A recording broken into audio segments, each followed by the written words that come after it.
Hey, welcome to starting out great here. I'm gonna not talk through the whole podcast now. Amazing. Not even gonna cut it out. What do we care? Yeah, who cares, man? Welcome to GrindWorks Podcast number 6. Sitting here with Chase Bucci. Bucci. I want to always say it one way or the other, and I'm always wrong. Yeah. I second guessed it. Tried to go simple on that one. My whole life, everybody's always said Bucci, which is like a really weird thing. I don't know who. I think my dad always said that, but it's Bucci. Or Bucky, as Tyler says. I've heard everything. Man. It's insane. But no, it's Gucci with a B. Right. Yeah. That's what we'll do. Yeah. Super simple there. Yeah. Yeah, so I'm going to try to talk now and not be a total babbling idiot. Yeah. But Chase Bucci? Yeah. No, I can't do it. Tonight's just not going to work out. And I'm Andy Vargason per usual. I just kind of assume you guys all know who I am, but there's probably a handful of people that don't. And I feel like that the audience I hit on YouTube is probably not the same audience that I hit on social media otherwise, Instagram and stuff. They don't have the attention span for YouTube videos. Yeah. But, what's up? Just got done with a windmill session. Chilling, man, really. I was supposed to be there, and I just didn't come. I know, right? I ended up hanging out. Everyone said they weren't going till like 3:30, 4 o'clock. Mm-hmm. I left here at 4 o'clock. I'm like, I'm really hungry. And then after I ate, I'm like, I don't really feel like riding bikes right now. Yeah, I didn't get there till around 4 o'clock, man. Just, I guess everybody else got there a little earlier, but slept in. Yeah, it is what it is. I'm living on West Coast time still because I just got back from that trip. Yeah, for sure, man. So, yeah. How long was you there? Just a week, but it's like the 4th day is the one where you start to switch over. Exactly, yeah. I knew it was coming because I'd been still living on East Coast time, in bed by like 9 o'clock, and then not that Thursday night. Thursday night took me out. What part of California did you go to? Palm Springs. Oh, cool. Nice. I bet the weather was sweet. Nope. Wow. It rained and was about 60 degrees the entire time we were out there. Wow. And then it was super nice and sunny, like mid-70s, the day we were leaving going to the airport. I'm like, well, at least we saw the sun. Well, it was for work, though. You didn't take your bike. Yeah, it was for work. Basically, trade show stuff, so... Nice. It seems like it should be fun, but it's really just non-stop work. Yeah. So you go from the trade show, which runs from like 7:30 in the morning to 6:30 at night. Oh, really? Yeah. And then you almost immediately go out to dinner with a customer or a vendor. Mm-hmm. And then after dinner, they're like, oh, let's go to the bar. And you're like, this is terrible. Yeah, man. Get it done. I mean, there were a handful of nights we were out till midnight. Yeah. And then... just like, we need to roll back. If I'm supposed to be down on the floor at 7:30, we're done. Mm-hmm. Yeah, I'm sure California was still a good experience, man. I know the one guy was out, and when we were leaving, he's like, nah, I'm staying. And we're like, okay. And we talked to him the next day, and he was late getting down to the floor. He probably didn't roll in until about 9:30. Yeah, of course, man. But he's like... yeah, I stayed until the bar shut down, and then I went over to these other guys' penthouse that they rented, and we partied till 4. Like, wow, not for me. Was he from here as well? No. This is just one of the people that we sell product for. Oh, okay. It's like his product line, and yeah, I guess you're in California. He was there to party. Yeah, if you're in California, I guess do your thing. But if you're ever in Palm Springs, you need to go to this place called The Nest. The Nest. Okay. It's a cougar bar, unlike any cougar bar you've ever seen. There was probably, it was packed, like line out front packed. Mm-hmm. And it's a piano bar at the same time. Oh, nice. That's cool. So you've got a weird dude playing the piano, singing songs at a mediocre level, and just packed dance floor with all sorts of older ladies. Yeah. And Whatever, it was man. weird. I'm into that, older lady. It was weird. It was also the same building and attached. You just walk from one side to the other. Yeah. As a very high end fancy restaurant. Wow. So it's just confusing, and we ate dinner, and then we went over to the bar side, and you're like, where are we? Yeah. Like a totally different world. Oh yeah. That's awesome, man. Well, some weird locals. Yeah. But, you know, I'm sure. It's kind of a weird city. I've always heard California is just like a weird place to go in general. Like the people is just different. Well, Palm Springs it's out in the middle of the desert. It's a complete resort town. Mm-hmm. I mean, there's places that are like people must live there. Yeah. But there's tons of golf courses. It's like a high-end, ritzy, weird town. Yeah. Like a retirement town or something. I don't know what the heck it is, but I have no like real desire to ever go back there. Well, how far is that from like LA? 2 hours. Oh, okay. Something so like that. Yeah, man. Never been to California, but one of these days. Love to.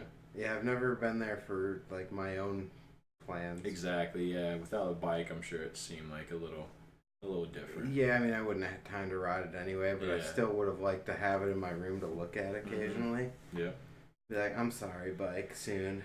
Yeah, I felt the same way when I was in Massachusetts for work, man. I was there for 40 days, and I got to ride like a day maybe or something like that. 40 days is a long time. It was horrible, man. It was a crazy experience, that's for sure. So what are you doing? Like, I know you came out and you were working like pipeline of some sort. Mm-hmm. Originally out of West Virginia, so I guess we'll end up with a little backstory here, but you were in West Virginia, you moved out to the Pittsburgh area for work. Yep. And then all of a sudden you were just like, oh guys, I might not see you like for a really long time. I'm going to Massachusetts for work. I'm like, what are you doing? Yeah. I still pipeline, and there was just like some type of emergency job in Massachusetts that we had to go on, and or we didn't have to. It was like voluntary, and I just thought it'd be a good opportunity to make some good money, really. So I went up there. I took my bike with plans on like I wouldn't be working 7 days a week, but it ended up being working every day. And the chances I would get the ride, we'd either move hotels. We'd be off for the day just to move hotels. So I'd try to find time in between that to ride. But other than that, man, it was bad. Like just working every day, a lot of hours. But it was cool, man. I made good money, so can't complain too much, I guess. Yeah. I've never been away from my girl that lives with me and everything, so that kind of sucked, and not getting to ride with everybody. And while I was gone, I seen a lot of good street riding go down. I went away in like prime like street riding like season, so yeah, it sucked, but it's what it is, I guess. Yeah, I mean, there's nothing you can do about it. Like work is what it is. Mm-hmm. Yeah, I mean, you could have been mandated there. They could have had you in a way worse place than Massachusetts. Oh, absolutely, yeah. I literally stayed. It was crazy. We stayed in like a cruise ship in the Boston Harbor. So like the few times I did get to ride, like I literally pedaled like 5 minutes to downtown and got to just like cruise the city. So that was cool. I more or less like I didn't do any like cool filming or anything like that, of course, because it was by myself. But I got to see the city, so that was cool. Yeah, that's sweet. Yeah, it was awesome. It's a lot better than like, you know, James, that he was on the first podcast we did. And he's, you know, relatively new to the area here. Yeah. When he's here. Yeah. But like, I just talked to him earlier today, and he's in Minneapolis for work right now. Wow. And he's like, it's like -10. Yeah, what a horrible time to be there, man. Yeah. Well, any of that, like, Northwest. Yeah. It just, even just north, I don't know what really counts as Northwest, because I don't know that does. Yeah. I guess. But, Northern Midwest? Yeah, I guess so, yeah.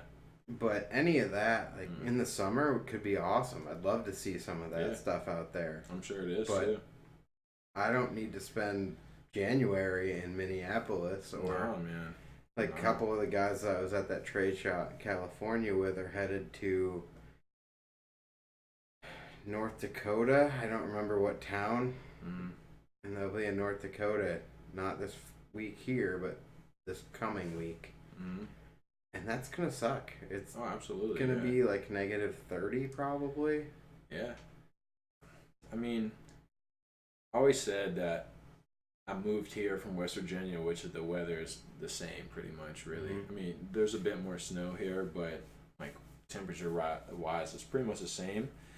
I always said if I move again, I'm definitely going to move more south rather than more north, of course. Because, I mean, I work outside, so that would probably be better, I guess, rather than in the summer. I guess it would kind of suck, but like just getting to ride all the time, man. Like that's my main thing. Like really fortunate though living here that we have the wheel mill, so that's awesome. Like back home where I'm from, we don't have an indoor skate park, so that kind of sucks. But I don't know, just riding street. That's what I'm all about, man.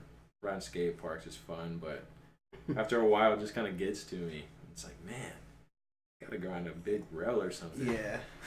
We've had a tough start to this winter because it's been nice. Yeah, pretty easy. So you can't like convince yourself it's time to ride the skate park because as soon as you're like, all right, I'm good to ride the skate park every day now. Yeah. You get 3-4 days in a row where it's 60. And you're like, all right, all street, no more skate park. Yeah. Then you instantly have to convince yourself that it's okay to ride skate park again and that you're all right being all right, I'm only going to ride skate park now. Yeah. And it's really annoying to go in and out of that, and you almost just wait for it to be finally snowy and real cold. Exactly. Yeah, that's the thing too. Like even this weekend, I guess they was calling for like a bunch of snow here, and it's not really happening. So like it's kind of confusing, and it's actually like decent temperature outside, but it's just really rainy. So I don't know, man, but I've been taking trips though, like just to satisfy like just a bit of like the winter blues, I guess, for street riding. So Yeah. It's been all right. I can't complain.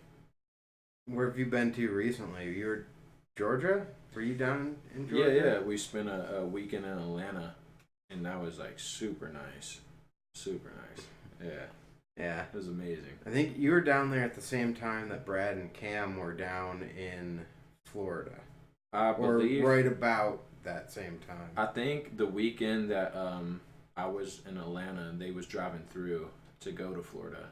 So yeah, around the same time, yeah. I think they spent like a week and a half or something though, and I spent like a weekend. They were down there a while. Yeah, killing it, man. I bet that the weather, I'm sure, was definitely better there though, because in Georgia it was probably like 50s or something. Good enough to still ride outside, so that was awesome. But yeah, man, it was a good time, man. Definitely a heavy crew. Amazing. Yeah, who's your primary trip crew? Because I know it actually doesn't, like we ride together a lot in Pittsburgh, but our crews really don't overlap that much outside of that. Yeah, recently it's been like a bunch of the Daily Grind homies, like my dude Gremlin, like he I think 2 years ago or something moved to Charleston, West Virginia, which is 45 minutes from where I'm from. So like we started to link up and take a bunch more trips with them guys and everything. But other than that, I pretty much like whoever wants to trip, man. Really, like recently we took a trip to Columbus when the weather was a little better with Cam and Brad. Yeah. So that was cool. Yeah, I saw some clips from that on Instagram. Yeah, so like I haven't really been on too many trips with like the local Pittsburgh dudes, but like it's more of like just whoever wants to really, like, cause that's my thing, man. I love it. Like that's what I like to do. I like to go to a new city and just explore. Yeah. Just find all new things I've never seen before and just have fun. So whoever, but mainly the Daily Grind dudes I've been like tripping with a bunch lately. So. Yeah, I haven't been on like a real trip like that in a little while now. Tyler and I were taking a lot out to Chicago. Yeah. And that was kind of becoming almost a regular thing. And then with the baby and everything, I haven't been able to get out that much. Sure, it's a handful. But I know there's like two kinds of road trips in that style of street riding. Is someone knows the area and they just take you to all the high profile spots, and then absolutely there's when you don't link up with anyone and you just get to explore on your own, and those are always my favorite. Oh, absolutely. Yeah, going out and finding your own thing, because especially in a big city like Atlanta, like we definitely touched on like the really like famous spots or whatever like you would see in all the videos, but we also like went out and just find our own thing, because there's a few dudes that we ride with that like they're really good at Google Maps, so they definitely get it in.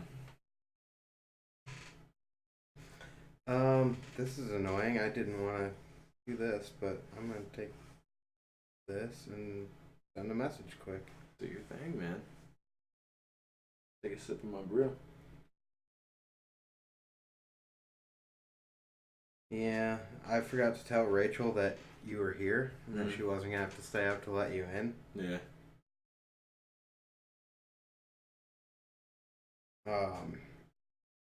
And they changed our doors like sometime last year, that it doesn't buzz the apartment anymore. So there's a whole thing out by the door where I can just like let the people in. Yeah. It doesn't do that now. It's got to be set to one of our cell phones. Yeah, that's what I was So wondering. when you show up and buzz in, it calls her cell phone because she's here more often than I am. Okay, yeah. And it's really annoying. I strongly hate that it does that. There's no reason for it not to call the apartment. Yeah. There's an intercom right here. Exactly, yeah. What, so you have an intercom in your apartment? Yeah. But it's worthless. Nothing now? Yeah. So. Sounds about right. Man, this is just a crapshoot. I can't talk right from the beginning. Got to take a break to send a text message. It's raw, man. It is what it is. It's so raw. I just, I'm not a big fan of, like, I could cut all that stuff out or pause this and whatever. What's the point? Yeah, I mean, I feel like a podcast should be raw conversation. Like, stuff happens. It's life. Yeah, well, I see, like, a lot of people that are doing these, like, take it to post-production and they'll do audio cleanup and whatever, and I haven't gotten into any of that. I'm just like, it's good enough.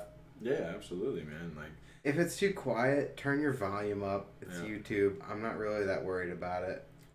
Yeah, I feel like too, like you're in the beginning stages of, if you keep going, like it's just, of course, with anything, it's just progression. It's getting better and better, Like, I love it though. Like the rawness of this interviewing locals, like, that's awesome, man. It's definitely fucking good. Absolutely. And it's always set up. Mm-hmm. Like, you hit me up earlier today, like, oh, I'm stoked on these. Let's do one. And I'm like, okay. Absolutely, man. Let's do it. I'm ready. Yeah, same day, man. I just got done with a session, came straight here, man. So that's what it's all about, man, for real.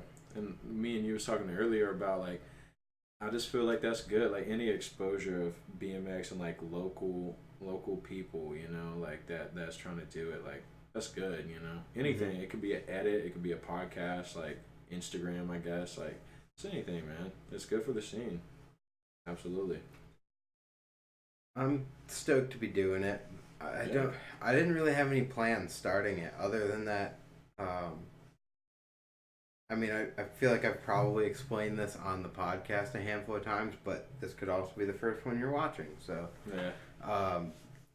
I ended up moving my Xbox into this room because the baby kept hitting the on and off button over and over and over. That's awesome. And every time it turns on, it tells everyone on my friends list that I'm online. Start hitting you up. Well, yeah, and I've got like the Xbox app on my phone, so then they'd send me requests, and I'm like, I'm at work, man. I can't play games right now. And they're like, you're online. No, I'm not. Oh, the baby is. Yeah, the baby's on. You want to play with him? Because he's not going to help. So then I'd get home from work and it would be acting all weird, like it had overheated or something. And yeah. I was over that real quick. So I moved it in here, got a monitor just for my game. And then being this close to the computer, I'm thinking, why not just start streaming gaming? Yeah. So I started that out with just a webcam, and then my brother gave me a nice mic to borrow for the short term, and he gave me the second webcam. Yeah. And then I'm going, well, I'm like right there then. All I got to do is link it all up. I'm free all the time. I might as well start doing something with it. Yeah, I remember a few weeks ago that you were saying that you would like to start podcasting and everything, and it just came about. I started seeing it, and I was like, wow, like I would definitely like to be a part of that, you know, like because not many people really are really doing that I can think of, like especially around here. I can't think of none, so it's good, man. Really actually, good. I was talking to Chris the other day, and he said he's starting one, but it's kind of through Dig, so it's going to be like a tier above ours as far as prestige and everything goes. Plus, it's Chris, so of course, yeah. Established. Yeah, website. He's got a name. Yeah, but I think it sounded like he was pretty stoked we were doing this one, and yeah, absolutely, man. Like I said, it's raw. Like like you get local people on there. I mean, I don't know if he's gonna do locals or anything like that, but yeah, I didn't talk to him too much about it. As far as what his plan is, or if he even wants to come on this one, which, if you're watching this, Chris, you're more than welcome. Be awesome. But y'all swap. Y'all do each other's. I know he said he was banging a few out real quick, and then, wanted to get a backlog of them ready to drop so that when he gets busy or something. Yeah, it's ready to go. Yeah. I mean, a lot of mine have been uploaded the same day. Same day I'm filming them, I'm just like, whoop, upload. Right now, we're about a week out on uploads, so that's kind of gives me a little bit of a break if I needed it. Yeah. I could go 2 weeks without filming one. Yeah. So I've been trying to get to that point where I could have a really long backlog, but at the same time, if you end up backlogged, then you kind of pinch yourself out of certain things. I've been talking to Mike Potosny about trying to get one of these done as like a really quick one to just get it right out, because the Welcome Jam, Winter Welcome Jam, is only a week away now. Yeah. And we were trying to link up and find good time before I went to California, and then that didn't work out because they had that Ride Like a Girl weekend. And, he's just been busy with the park and whatever he's got in his personal life. So our schedules have not meshed well. Yeah. Happens. Yeah, but anyway, I guess I'll just sidebar from that one real quick. Winter Welcome Jam 2019 at the Wheel Mill. By the time you see this, it will be this weekend. So the 26th of January at the Wheel Mill in Pittsburgh. I'll post this earlier than I planned on it, just so that you've got some time. You'll be there for sure, right? Yeah. Nice. We got hit up to actually sponsor it. Sweet. So we're hosting the GrindWorks Street-ish Jam. Oh, okay. In the park room. Oh, they're actually doing a street jam. Yeah. Oh, that's cool. I didn't know that. I think someone else was supposed to sponsor it and bailed out kind of last minute, or just didn't commit to it. Yeah. So Mike was like, "You want to do this?" I'm like, "Yeah, as long as it's called the Streetish Jam, because GrindWorks already has a Pittsburgh Street Jam." Yeah, there you go. Yeah, it's gonna be awesome, man. I heard something about like a long rail challenge or something like that. There's gonna be something with Sabrosa. Yeah. I don't know what that means. Hopefully, it's right down like the main drag alleyway when you come in and right by the mini ramp there or something. Yeah, absolutely. Yeah. Because that's the only place I can think to put a long rail. I've been hearing a lot of crazy stuff. Like, it's going to be in crazy places in that building. I don't know. Guess just got to wait and see. We was talking to Mason about that tonight, and we asked him if it was going to be like in the main hallways that you would think it would be, and he was like, "Nah, just gotta wait and see, I guess." Okay. Okay. Yeah. Okay.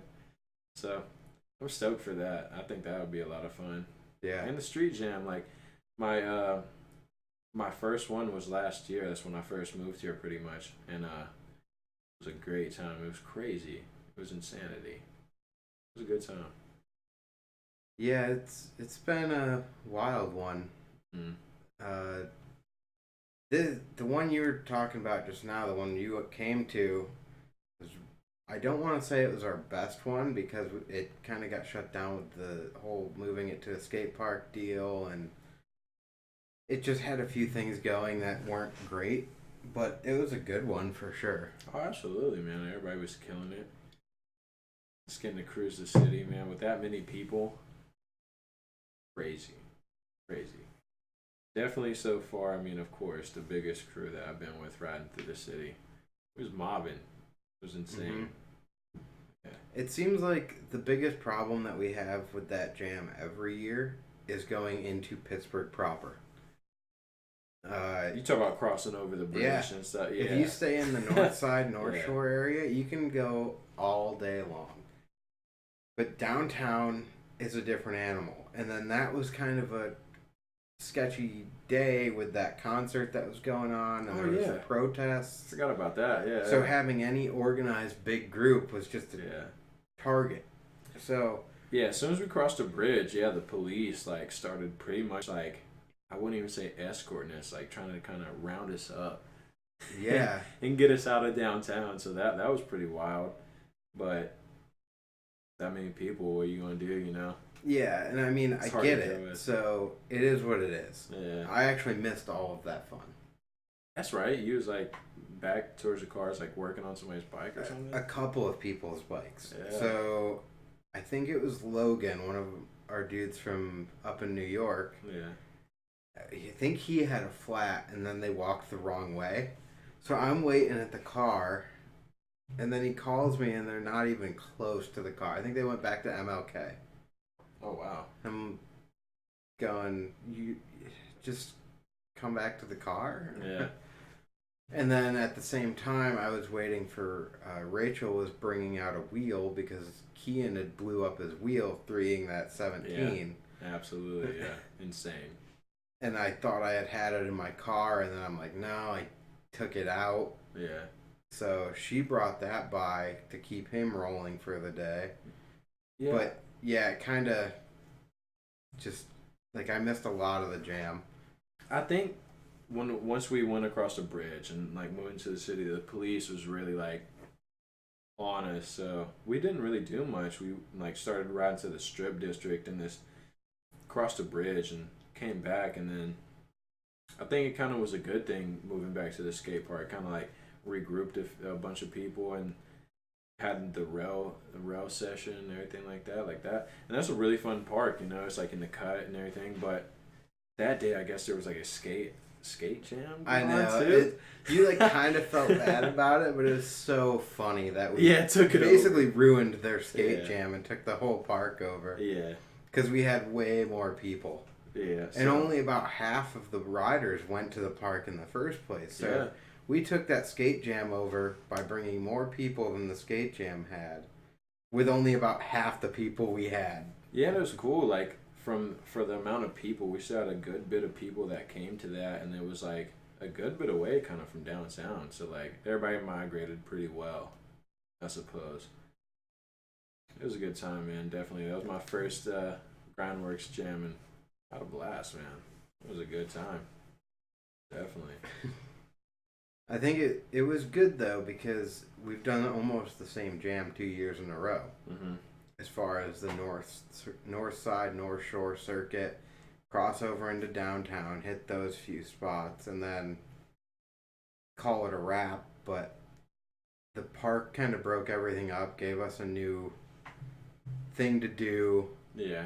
I don't hate the idea of having a jam at the park, or, you know, we had actually talked about doing a jam at Sheridan the night before. Jake out. Hobler and I had talked about it because he wanted to do something. Yeah. And then it just kind of fell apart. And then I'm glad that we didn't do it because we moved there for their main jam. Yeah, I feel like it worked out good also because it was like half and half, you know? Like it was like half the day we definitely spent doing street and like people was throwing down crazy stuff. Mm-hmm. And we moved there and it was kind of more chill, you know? Like Yeah. got to get it in a little bit at that park. Like I said, that park's like off in the cut, like really low key, so that was a good time, man. Yeah. Really good time. And I know I've said this a handful of times, but we should stay at MLK longer. I always think so. Because so many people show up at MLK. Yeah. And hang out, and they're like comfortable there. They hang out in the grass. There's usually like a food truck or something. And they grab food and hang out and just enjoy watching. Plus, you can have like 40 people riding at the same time. Yeah, that's like a skate park like by itself. I feel like when we're in a hurry to get out of there and then we funnel everyone over to the block where only one person can go at a time. Yeah. You almost kill the jam right off the get-go. Yeah, I feel that. And it's just like putting a choke collar on it, kind of. So, yeah. I mean, it's hard to tell if people are sitting around because they just enjoy the atmosphere and they like to chill there, or if they're bored. Yeah.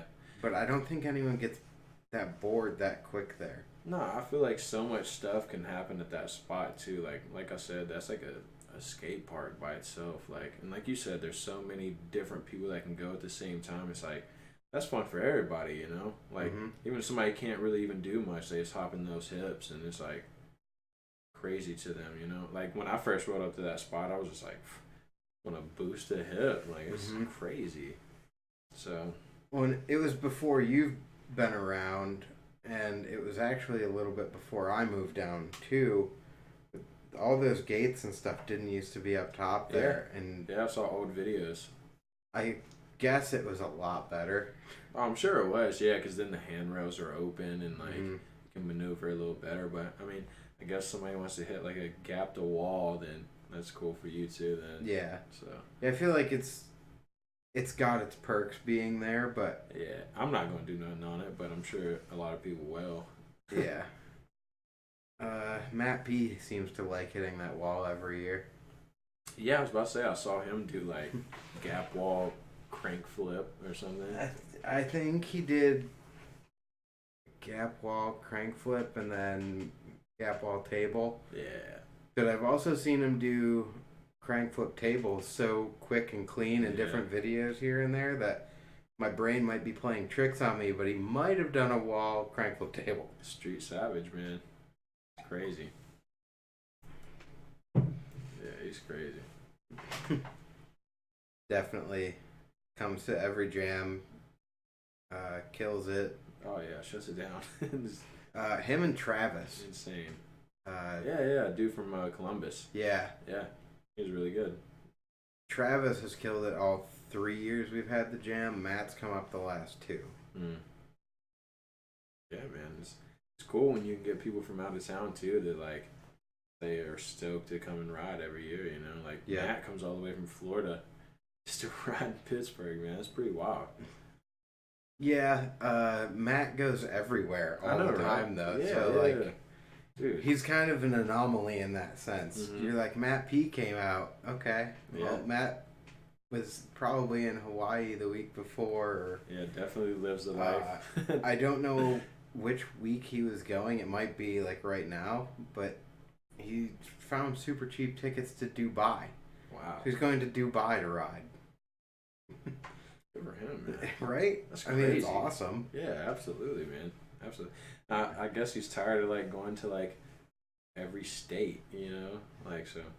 Time to go. I don't think he's checked them all off of his list. Probably not. I know probably a lot of them. Yeah, I know we've talked about like Portland, Maine. He wants to get to, and there were a few others. So wrong time of the year for that. Oh yeah. And plus, like when you find good cheap tickets to Dubai, you just got to jump on it. Absolutely, man. Like that's like a new poppin' city, I guess. Really, in the recent years, like Mm-hmm. Crazy. I guess probably warm But right now. So I'm super jealous of his travel. Oh, me too, man. Absolutely, yeah. Absolutely. I know last summer he went to Alaska and it was posting videos. I'm just mind blown. It's crazy. Lives the life a BMXer probably wants to, you know? Travel all the time, just killing it, dude. Yeah. It's amazing. I don't know. It's just someone needs to make the full step and pick him up on a team though, and pay for his travel and just absolutely, have him traveling all the time because he's at that level. He's definitely got the ability to be on a pro team or something. You know, he's so good. He was just posting, like maybe it was Instagram story or something, but he and Cam were riding in the same contest down in Florida there. Oh yeah, the FL contest or whatever. Yeah. I think Matt got second and Cam got third or something on the street course. Yeah, I was expecting Matt to do like really good in that too, and Cam, of course. Cam is savage, but yeah, Matt, dude, he is like, he's crazy, man. But it's Mark Burnett, Matt, and Cam. Exactly. So yeah. I mean, at what level are you riding that? Those are your top. Yeah, 1, 2, and 3. You know, like yeah, they all three of them. I mean, of course, Mark Burnett, like he's been a pro, but Cam and Matt, dude, like they're right there. Definitely. It's cool, man. Like Matt, been from Florida. I've got to ride with him a bunch, man. So it's really cool to see him ride. And like his range of tricks is just insane. He can pretty much do like any trick I can think of. Well, he came out to your Suge Inc. jam out in West Virginia too. Yeah, he did. Yeah. Tyler and I drove out to that, and then Matt was out there. Yeah. I think it was it just Tyler and I? I don't remember. Yeah, I met up with you two. I couldn't remember if we had a third person in the car. Maybe Max? No, it was just you two. Just us two? Yep. Yeah, I remember meeting up with y'all beforehand and riding a little bit of street. And then we went to the jam. Yeah, I had to pick up Matt from the airport. Yeah, I remember now. Yeah. We went to Cookout like 4 times in the weekend, and we were only there a day and a half. Yeah, when you're down there, man, you got it. That's a requirement. You got to hit Cookout. I'm bummed they don't have it here. They're the best deals. Yeah. I know. You get a full meal and a milkshake, and they're like $3.50. Yeah. What? For real, man. It's insane. Yeah, I love it, man. Definitely, it's a stop I make every time I go back home. Absolutely. It's funny because you probably didn't eat there all that much until you moved away and don't have it. And that's like one of them spots, like it pretty much stays open all night too. So that's like one of them spots if we go out like drinking or something like that, like we'll definitely stop through there like 2 o'clock in the morning. Yeah, and just get like the hookup. It's a tray of food. It's crazy. The only thing that's even comparable to that out here is probably like Sheets. And it's not that it's food wise comparable, but as far as what you're just saying, like it's the spot you go if you've been out drinking till 2. Yeah. You should like, all right, we're gonna hit Sheets on the way back. I've always heard that Eaton Park place like stays open all night. I've never tried it. A lot of people talk about it. I've never tried or anything. It's like a Denny's. It looks like a gas station to me, so like I never wanted to like. Yeah. I don't know, it's not appealing to my eye, I guess. Denny's has like a lot more seasoning and stuff on their food. Yeah. Eaton Park is, I kind of want to call it bland. Yeah. But it's good. I've never been there and not enjoyed my food. It's just doesn't have the extra little seasoning that Denny's puts on. However, every time I go to Denny's, that extra little seasoning makes me come home feeling sick. Yeah. So. Yeah, that's like I don't know. That's like a odd place too, because I've never seen that other than here. Is at Eaton Park. Like, didn't even know what that was. I literally thought it was a gas station when I first came here. It just looks I mean, it sounds like it. Yeah, it just looks like a gas station, sounds like it, and I was just like, not appealing. No, it's pretty good though.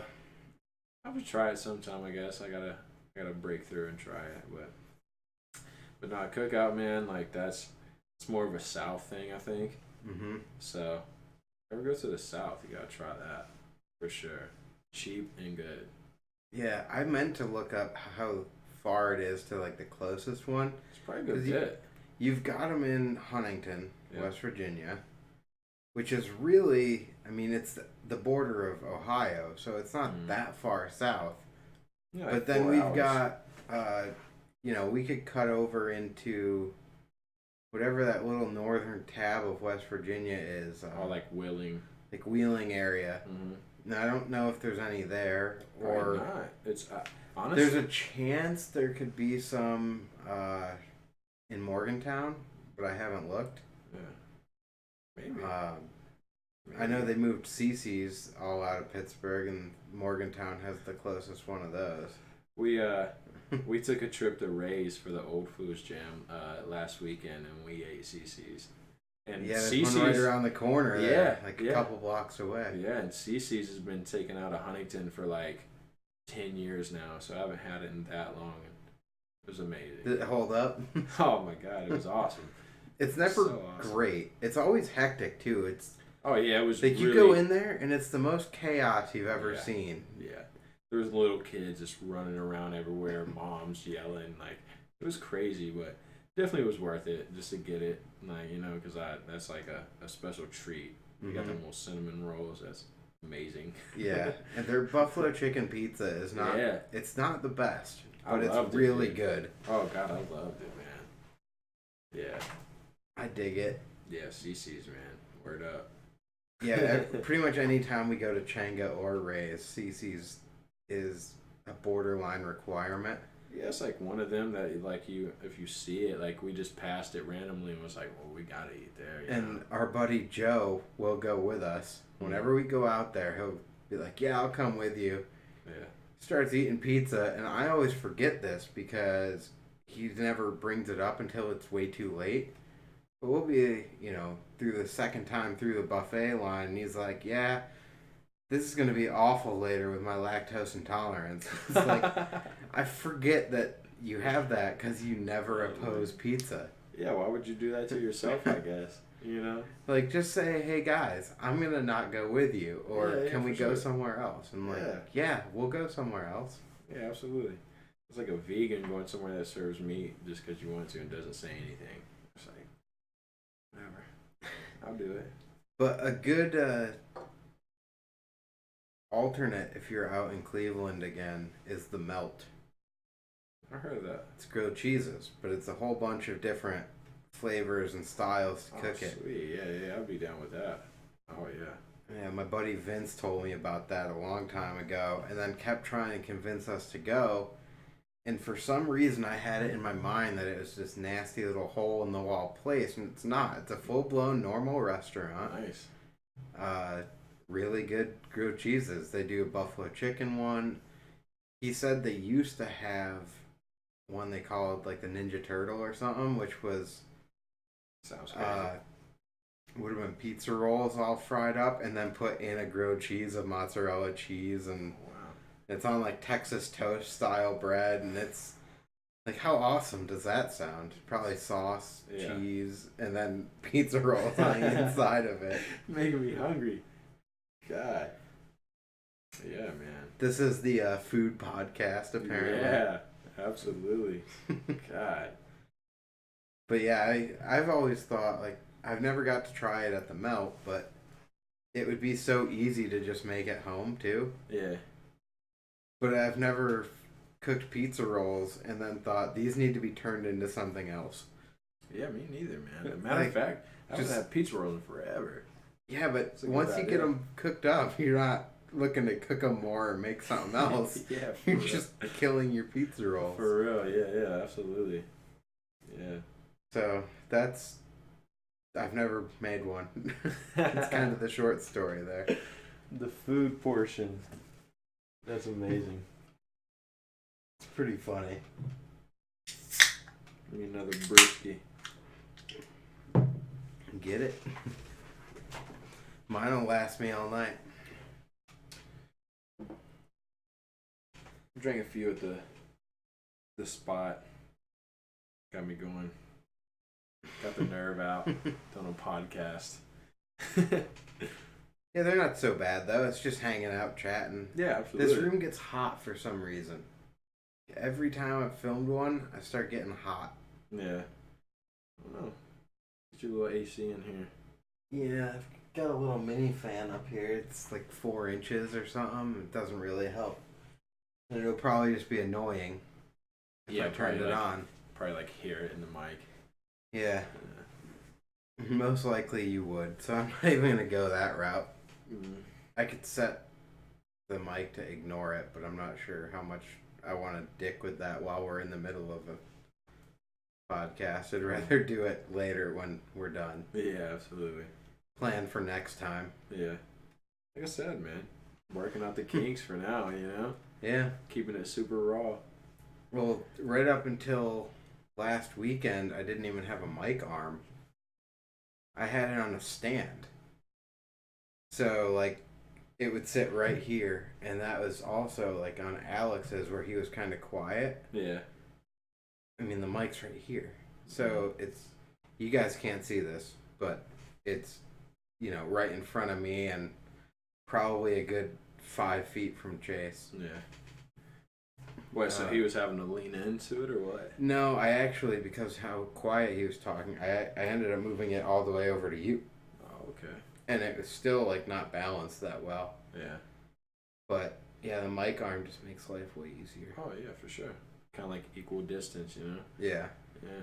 And makes it easier for me to balance. Plus, it's got the shock mount on it, which I don't know how much you looked at this, but it's, like, the whole thing moves, so it'll take vibration out of the mix. Yeah. So if it was sitting here and I was, like, doing anything like this or moving anything, it just reverberates through the phone microphone. Yeah. Now the only thing I got to worry about is that I bump into this table all the time and the cameras go. Oh, yeah, for sure. Yeah, man. Like I said, working out the kinks. It's sick. Yeah, it'll be better and better, hopefully. Yeah. Oh, yeah, progression, man. That's Plus, anything. like, a lot of it, you know, I haven't tried to rearrange the room or anything because when James gets back in town, he's been sleeping in this room. Oh, okay. So that air mattress right next to you has been blown up. It was actually the background of some of these podcasts because he was actively here, so we just flip it up and go. But that air mattress background. Yeah. That's sick. Whatever. We're not high class. No.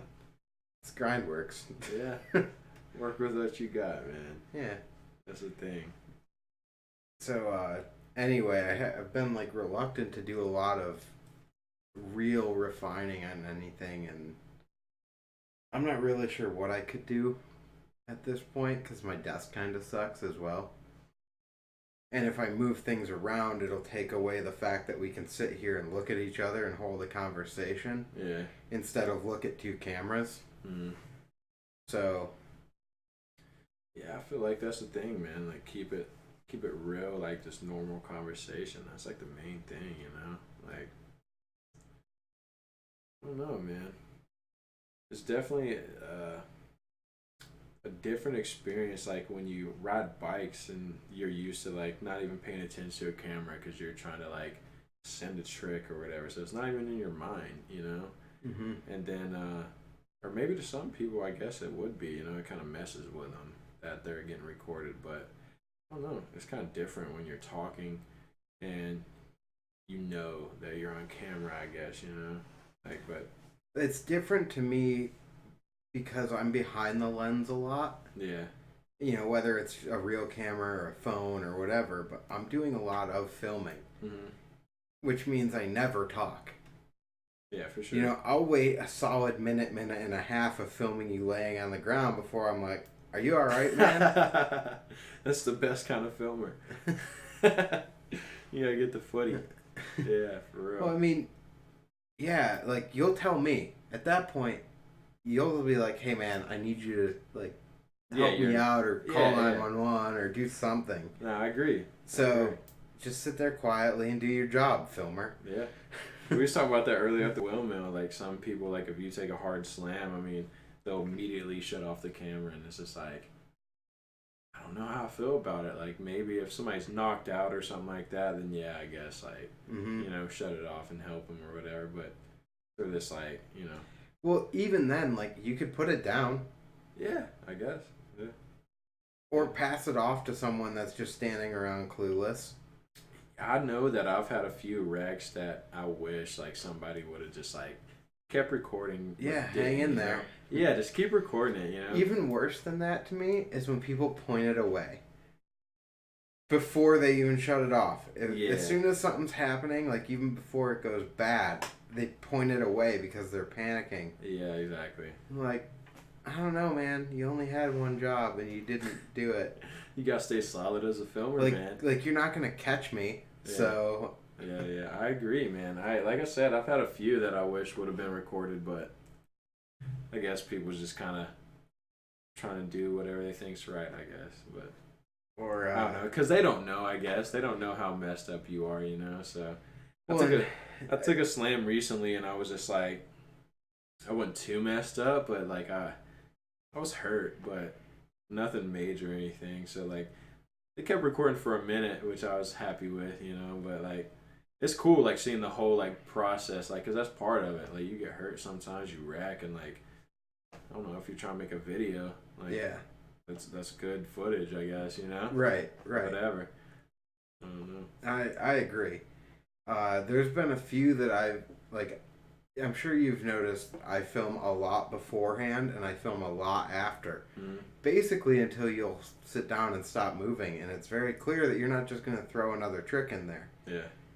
Because I've got a couple of friends that like to do their like artsy pan away. As far like if I tell you I'm going to do this trick, as soon as I land tires to the ground, they artsy pan. Yeah. And then when I'm like, oh, I was set up to do this wall ride down that set of stairs right after, I didn't even think about it. Send it, and they're like, I was filming that bush. Just blew it. Thanks. Just blew it.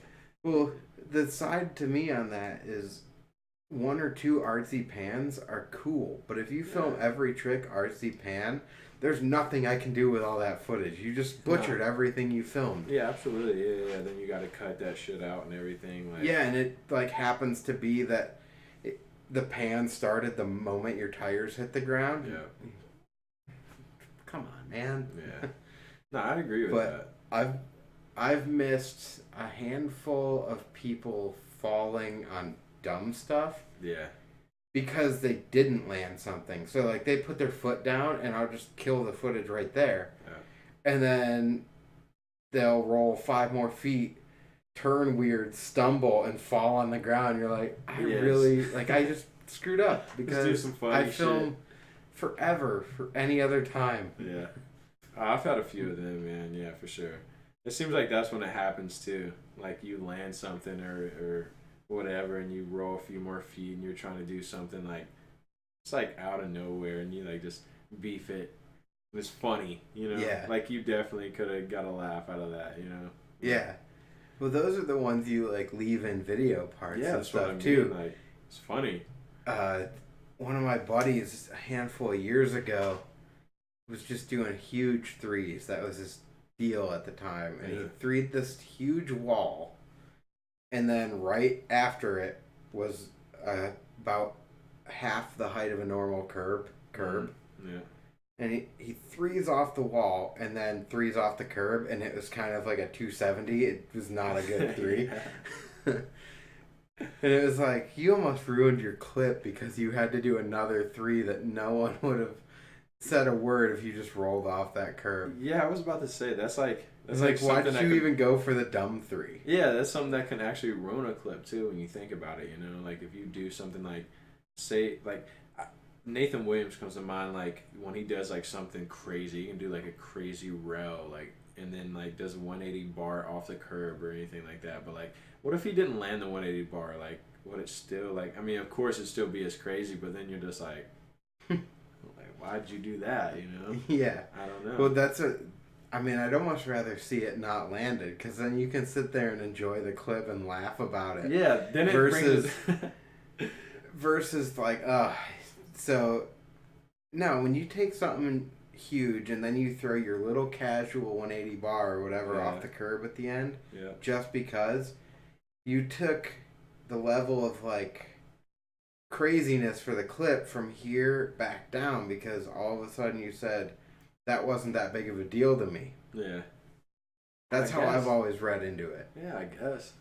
I don't know. I guess I don't know. It's To people like that, I guess it really. I don't know. I mean, it's something, the but same it's as bunny nothing. hopping to them. Yeah, at that exactly. point, Yeah. I don't know. I just always look at it as if you just took away from the trick. Like sometimes less is more. Yeah. Yeah, just rolling away from something I think is crazy is cool with me. You know, like I'm not gonna do that. You know, if I had a big rail, then I come off a curb. Like I'm not gonna like throw a bar spin or something like that. Like I don't know. It's almost like I'm too stoked. Like I'm not like. That's what I'm saying. Is like you see all the clips of people hitting those big rails and being all hyped. Then you see someone hit the huge rail and they're just not stoked, and they're cool and collect enough to then throw another trick right after. Yeah. I don't know. I mean, I'm probably wrong in the way I read into it. It's actually more like I'm so good that even though I just did that, I don't even have to be 100% there to land this 180 bar. I don't know. I guess people on that level, you know, if you're like going to say like Nathan Williams or something like that, like I guess they're on the level of like, I don't know. They're like, I'm sure when they do something that scares them too, they get the same feeling as everybody does. Like, you know, like the adrenaline's pumping and it's just like you're almost out of your mind for a second. It feels like you're just blacked out, and then like once them tires hit the ground, it's just like everything comes back. So I don't know if like you said, I don't know if it's just like a victory bunny hop to them or, you know, like whatever, but it's crazy, man. Yeah. Not me. I know that. I just land and I'm like, sweet. I can just... You go into like the jock hype almost. Like Tyler and I talked about it. I think it would have been whatever podcast he was on, probably the second one or something, but yeah, we were talking actually about like Nitro Circus and stuff. But it only came up very briefly in there, the jock hype at the end, where they're just so amped that they landed something. Yeah. That they throw their bike, they throw their helmet, and they're just like they're in a state beyond cool and collect. Yeah, absolutely. And it's cool when you hit that riding street too, where you're just so hyped. You'd see it a lot. Like Chad Curley's got a lot of clips where the end is just so much hype. Yeah, But sometimes you wonder on both the Nitro Circus side and the street riding side, just in general, is that all show? Like, are you doing it just to be the hype guy? Or are you that into it? Because sometimes I feel like it's either way. Yeah, I would definitely say, like, I'm more of a chill, relaxed person. So, like, when I land something, for the most part, like, I'm not going to do something like that, you know, like throw my bike or something like that, you know. But I think that's, like, kind of a personality thing. Like, if you're, like, a really hypey person or something like that, then maybe you would be so hyped that you would just, like, I don't know. I guess everybody has their own form of celebration. I don't know. I just, like, kind of think about it in a sense, too, like, whether I don't, I like never throw my bike. So whether I don't like land something, getting frustrated, or I do land it, like I'm not gonna throw my bike for sure, you know. Cause that's like, you know, why would I do that? But definitely, like when you land something, you're just like feeling like you're on cloud 9 and like you're just dapping all your homies up or stuff like that. Like that, like to me alone, like that, I'm good with that, you know. Like that feeling is like amazing. I'd rather do that than anything, you know. It's a totally different feeling than anything I've ever felt. It's awesome. It gets me stoked. That's why I keep trying, like, you know, I guess everybody just push yourself to like get that satisfaction, I guess. Yeah. You know. So I don't know. Everybody has their own personality though, you know, so I don't hate on anybody for anything. You wanna throw your bike, go ahead. Whatever. I don't know.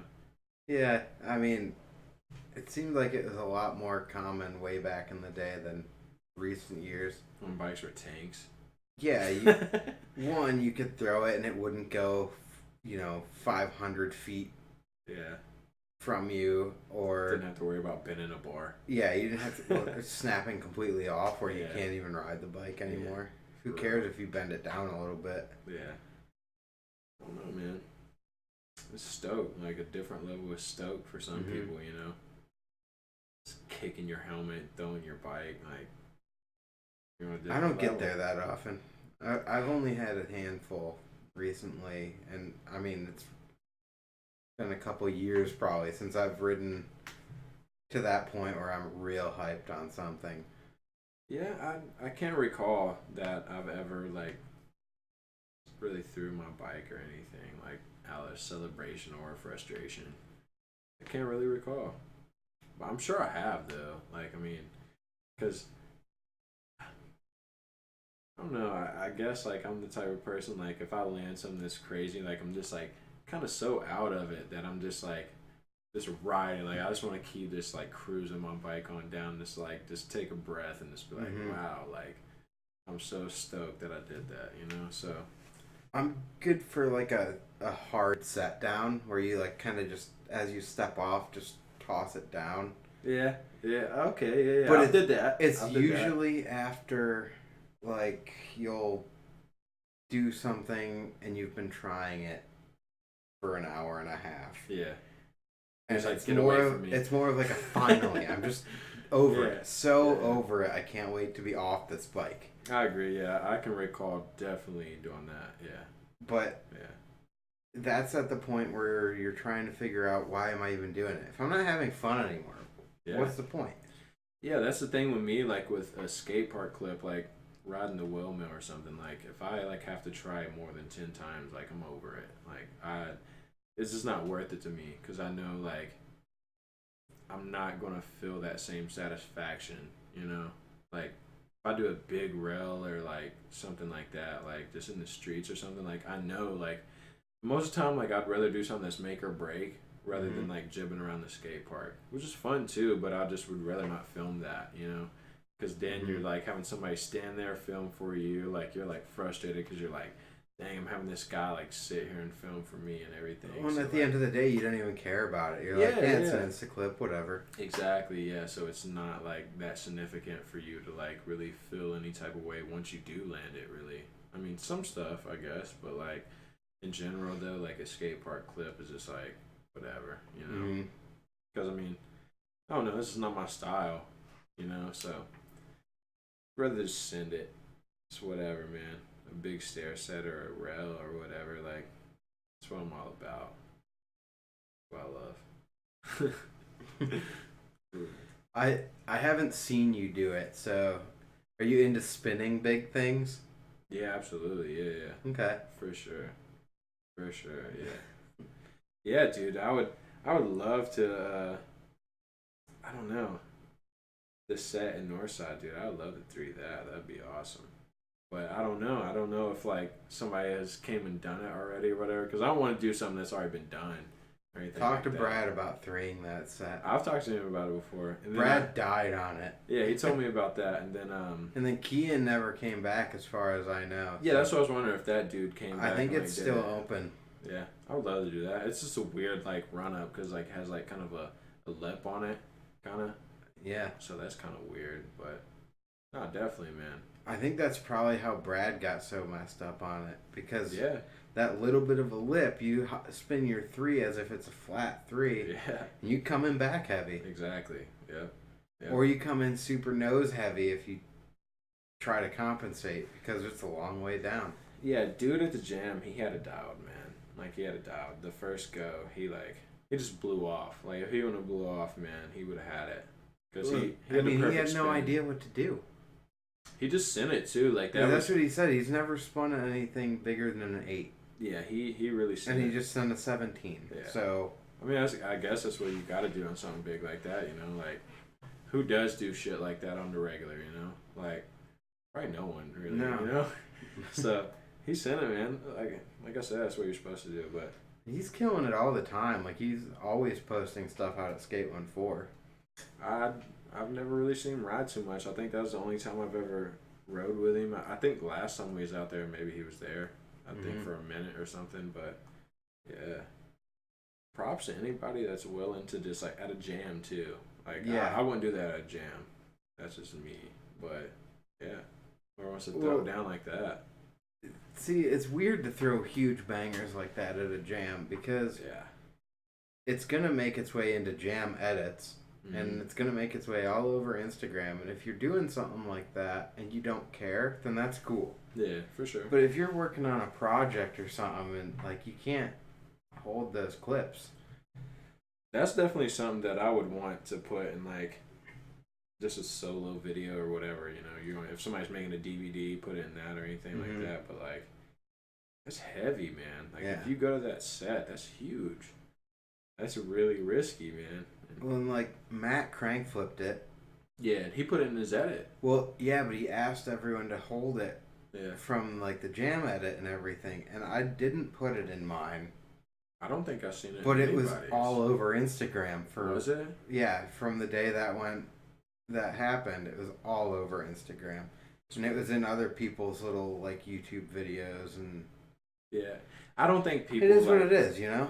Yeah, I don't think people really like whoever did post it don't have a following like he does. So like maybe like a few people saw it. But then once he posted it, probably was like, whoa, like this dude really crank flip like a fucking huge set. Yeah. And probably like his following, because I'm sure he has a big following, you know. So like people saw that and was just mind blown because that was huge. Yeah. That was insane. I don't know. Yeah, it's definitely like a set that you got to be ready to throw down on. That's for sure. Just grinding the rail was like, I don't know, kind of scary. Not too bad, but. Well, it's got a lamppost up top, right? Like you got to come at it a little bit goofy, even though it's not really in the way, it's mentally in the way. Yeah, and it's aluminum, so like kind of like gets in your mind just like, what if I like my dropout grips on it and like something crazy happens, but like nah, it worked out perfect, man. That's that. If you got plastic pegs too, like metal, I don't know how well it would work, but plastic sounds pretty good. You could make it work, but it's not going to be fun. Yeah, it probably would go really slow. And it really depends on what grade of aluminum. Like you might hop on that and just get sent over the bars. That would suck. That would suck.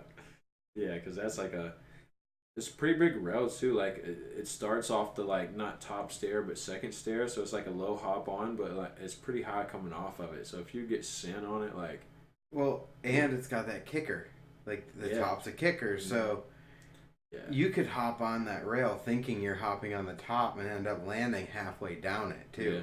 Yeah, just pretty much what I goofy. do. Yeah, for sure, man. And I put like a little coat of wax on it, and it like slid like crazy for me. But who knows, man? I don't know. It's probably been done before too by people who like back in the day with metal pegs or something. Like I'm sure it has. I know the two sides have been 60/40 and stuff like that. So like I don't know why it'd be like too much different. I guess. Yeah. I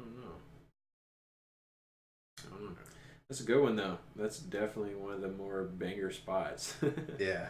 That's for sure. That was the first year we've done anything over there. And then all up top there is all new stuff too. Oh, that's a really good spot. So that little like jib spot up there all the is ledges. all new. Yeah, the composite ledges is fun, man. That's so fun. Yeah, that's definitely a good warm-up spot when you want to go ride the city, stay on the north side. And that whole north side, though, is so stacked with spots. Yeah, absolutely. From some of the alleys up back more to all the way over to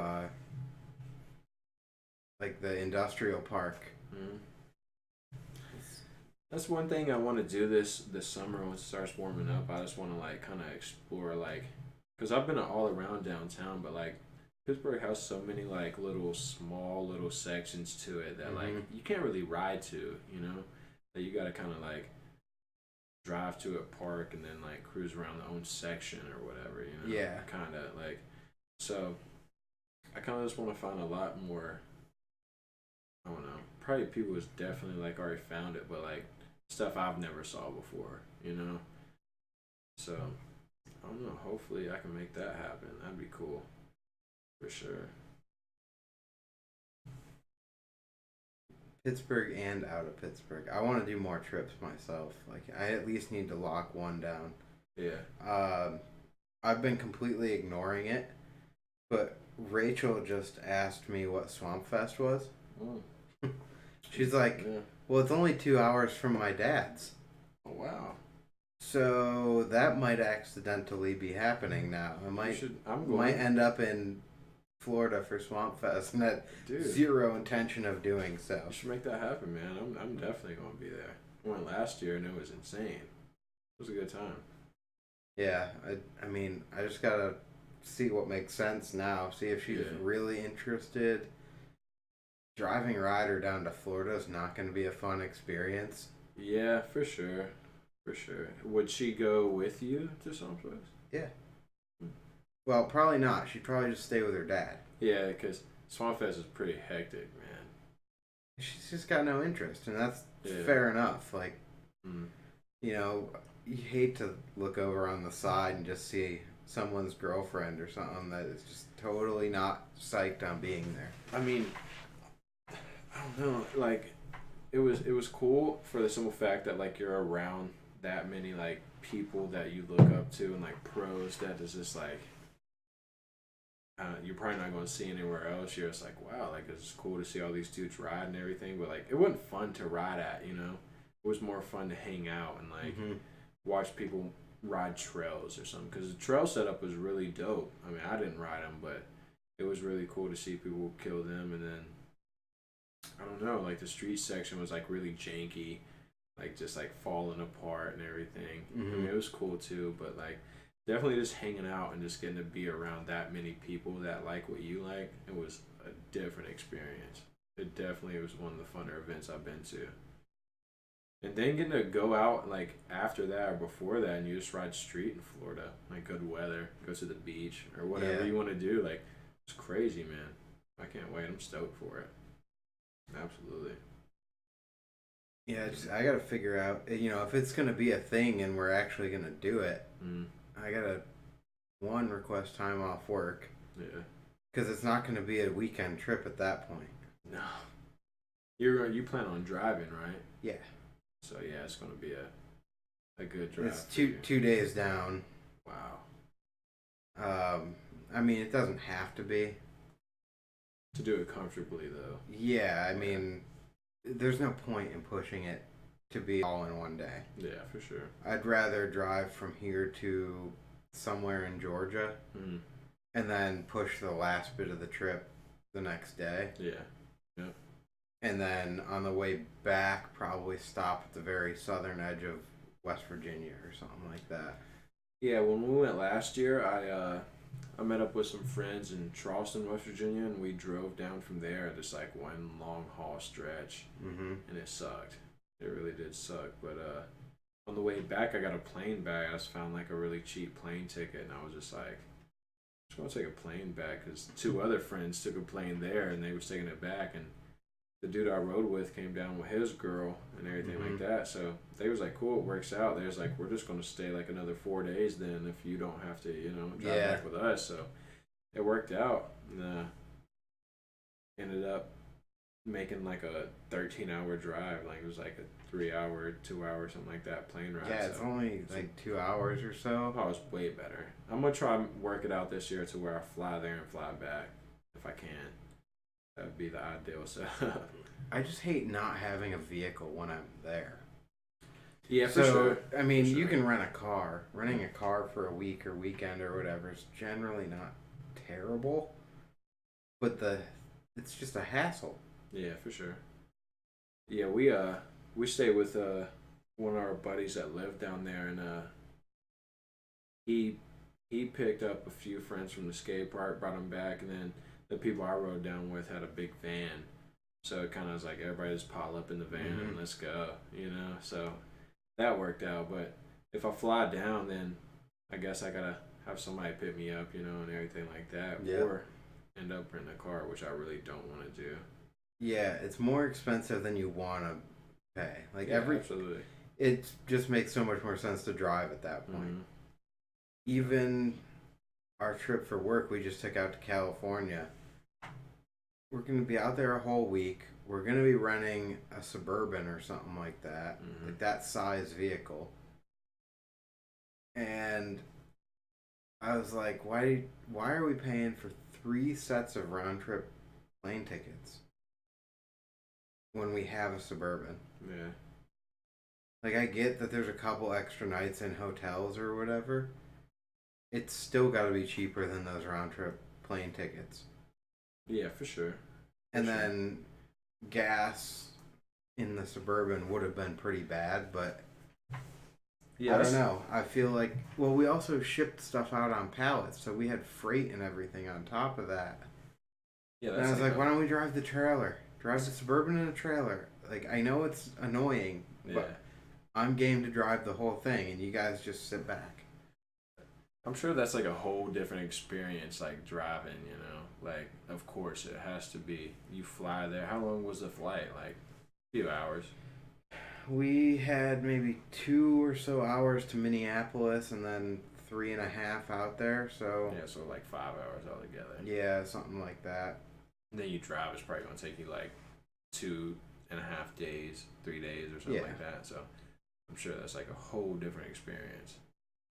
Oh, yeah. I mean, I would just rather do the drive, personally. Yeah, I would too, man. Especially if you took a BMX trip out there, like you just stop different cities and like get to do it that way. That would be the ideal road trip. We would also not be weird and sketchy about sharing a hotel room with each other. Like, I just really want my own room. We'd be like, pile in. Oh, that's how your work buddies were? Yeah, I mean, they used to share rooms, I guess, years before I started working there, but like the boss has 3 kids at home, and he's like, I just want a quiet night. Yeah, no, I feel that, I guess. So, you know? It's like, I'm not sharing rooms, so I don't expect you guys to. Yeah. Okay. Yeah, when we was in Atlanta, it was slam, man. We had 2 hotel rooms. We probably had like, I don't know, 10, 11 dudes with us, so like it was just like, get in where you fit in, you know? So whatever. Yeah. I don't know. It's the way it is sometimes, man. You try to keep it cheap, do what you gotta do. I don't know, man. I don't care. It's what it is, man.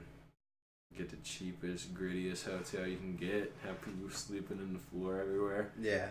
I love it, man. That's what I'm about.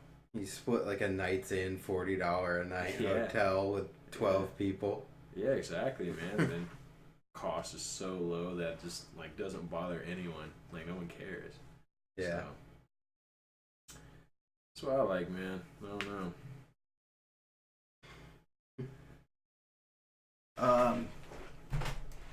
Changing gears real quick. So I haven't asked you too much about it other than mentioning the jam you had. What is Shug Inc? Shug Inc. It stands for Smith Hall Underground, which is a underground parking garage in Huntington that like all the older dudes used to go like ride like at night or when it was cold. Like it's like a heating parking garage. It's pretty cool. And the idea came up from a guy named Elvis that's from Huntington, and I guess it kind of like was like a high school project, like an art project almost for him. Okay. But by the time I started coming up riding, like everybody was like already like with it, you know, like backing it. They had stickers and shirts and everything. Like, so I just came up into it looking up to them like, wow, like this is like what BMX is. Cause like me and probably like 2 other friends that started riding, we didn't like watch videos or anything like that. Like we just like tricked around just cause like some older dudes, you know, so seen that and pretty much just gravitated towards like the way they rode, you know, like in the progression in Huntington was pretty cool for then. So I don't know, man, it was dudes like thought and turned into a crew that like we just looked up to, and like the big thing was like, yo, we want a sticker on our bike, you know. So kind of grew from there, and I just like stuck with it, man. Like this scene in Huntington's like super small, so I don't know, I still rep it. Like I made t-shirts and shit. Like So it's not really your deal then. You're just No. affiliated. No, yeah, it's definitely not like my idea or like my anything to do with me. Like I just rep that shit hard as fuck because like it's like a big deal to me growing up, you know? Yeah. Like that was like the first thing like BMX like related that like we could really like see for ourselves, you know? Like we looked up to them dudes like they were like big pros or something, you know? Mm-hmm. Like in our city. So that's pretty much where like I just like stick to it, you know? Like Is the original dude still running it then, or is it kind of passed on? Someone else is handling like shirts and whatever. I'd say in the past few years it's kind of like chilled out, like to be like I don't know, really I don't know, like nothing really kind of I don't know. Like there's not been really stickers made or shirts made. Like last winter I made like a batch of shirts that like you know like I pretty much still have really. Mm-hmm. But other than that, nah, like dude, like it's pretty chilled out. Like I don't know how much he rides or anything, but yeah, it's pretty much just really chilled out. But everybody like still reps it, you know. Like I don't know, I'm gonna keep repping it Yeah. or whatever. So I don't know. I mean, man. that's cool. Yeah. It's sweet that it's just a little local scene and it's kind of a big deal all around there then. Yeah, it's more like just like a local crew, like a West Virginia crew, you know. Yeah, because So, I didn't know anything about it really. I've just seen it. I know that you guys held your jam out there. yeah. Never really questioned what it is, what the plan with it is, if there was one. But Nah. it sounds like it's just it is what it is. Yeah, it's just like a crew that like, but mainly like older dudes too, you know. Like definitely it's older dudes that like I don't know, just like had the one dude had an idea and everybody just like kind of was like, hell yeah, this is sick, you know. Mm-hmm. Like it's not like a brand or anything like that, like a business or a company or anything. It's more of a crew, Yeah. crew of dudes that like this is locals that's stoked, you know, on BMX. So that's pretty much what it is, man. I try to keep it alive as much as I can, you know. Like Yeah. just rep that shit to the fullest, because without that, I don't even know like if I would like be into BMX or anything like that. Because Huntington's really small, the scene's really small, but that's what makes it cool. Like in Pittsburgh, I noticed like you got like a few different like kind of groups of riders that like really don't ride together or anything like that, but like there it's just like everybody has to really, Yeah. because it's so small. So Well, and it's cool though because you have to rep it. mhm. If you get, if you alone weren't repping it, then someone else may not rep it, and then if you two aren't repping it, nobody's repping it. Yeah, So absolutely, yeah. it just dies, and it's a nothing at that point. Yeah, man. Like I say, that shit like really kind of made me who I am as a rider. You know, like I just like I don't know. I don't really know what type of rider I'd be without that. You know, like because we didn't have skate park. It's like a really street, like really crazy, like early 2000s street type shit. You know, like that's what everybody was into. Everybody was rocking animal parts and shit like that. So like it was just like really East Coast street type shit. So it's awesome, man. I'm happy that was like a thing, you know. If that wasn't a thing, like I said, who knows what would happen with the BMX scene there. Like you said, you came to the gym and everything like that. I just did that shit just to like keep it going, you know. Kind of like pass it to the next generation that's trying to like come up, you know. Yeah. Hopefully they take it and run with it, but yeah, I hope so. Just like I did, man. Cause like I don't know, that's what it takes, especially in a small scene. Like you gotta have somebody that's willing just to be like, all right, like I'm not gonna I don't know, like some people like get a girl or get a car or like just a bunch of different distractions, but like some people just really love like BMX, and like I love BMX and I love the type of scene I was in, so it was just like I'm gonna keep this going forever then. You know? So it's cool, man. I'm very fortunate to run into the group of people I ran into and like still do, you know. I came up here with you guys and this is like crazy. BMX has brought me to like some of the best people I've ever met, so pretty fortunate for that. Yeah. Absolutely. Yeah. That's what I came from. See, Binghamton, where I came from, had it's had major ups and downs as far as being a scene. Mm-hmm. It used to be pretty big racing town, pretty good track, held nationals, whatever. Yeah. Then that track kind of started to die. A couple organizational changes, like no one was taking care of it. But it was a cool track that was lit 24/7 and open to the public. You could just go ride it at 2 a.m. if you wanted to. Yeah, that's it was under street lights. It wasn't even good stadium lighting. Yeah. But it was awesome. Yeah, of course. Then we had East Coast Terminal way back in the day in Johnson City, right outside of Binghamton. Mm-hmm. And that park had a huge impact on the scene. As far as drawing people there, people moved there from all over the place. Like, that park was huge. Yeah. And then it closed. Yeah, of course. And the scene kind of died.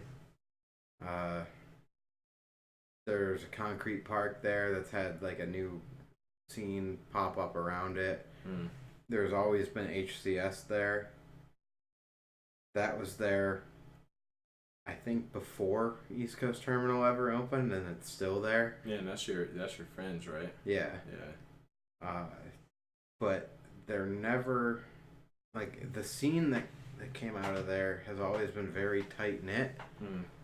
But it seems like there's always some sort of change where people all of a sudden stop going, or it's just something weird happens and I don't know what it is. Yeah.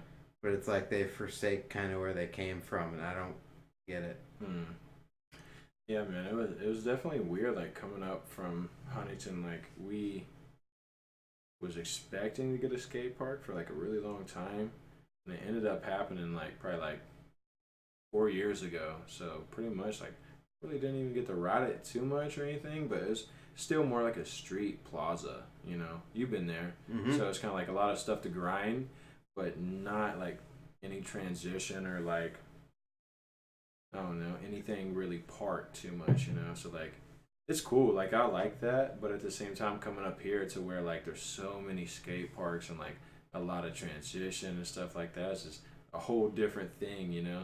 So, that's cool, though, because, I mean, I'm down to ride anything, but it's just like, wow, like, it's kind of like a culture shock. You're like, damn, these dudes can really kill, like, everything, you know? So, I don't know. It's different, but... Well, I think that's half the reason that there's a big scene here, like you're talking about, though, and it's a bunch of different crews of people. There's, I mean, if we sat here and tried to name them all, there's so many different skate parks around that I think there's probably 13 that you could easily name off within an hour of Pittsburgh proper. Yeah. And it's probably more than that. Yeah, absolutely. Like prefab parks to like concrete parks to like to ones like Mac out in Indiana where it's built. Yeah, it's all wood. Yeah.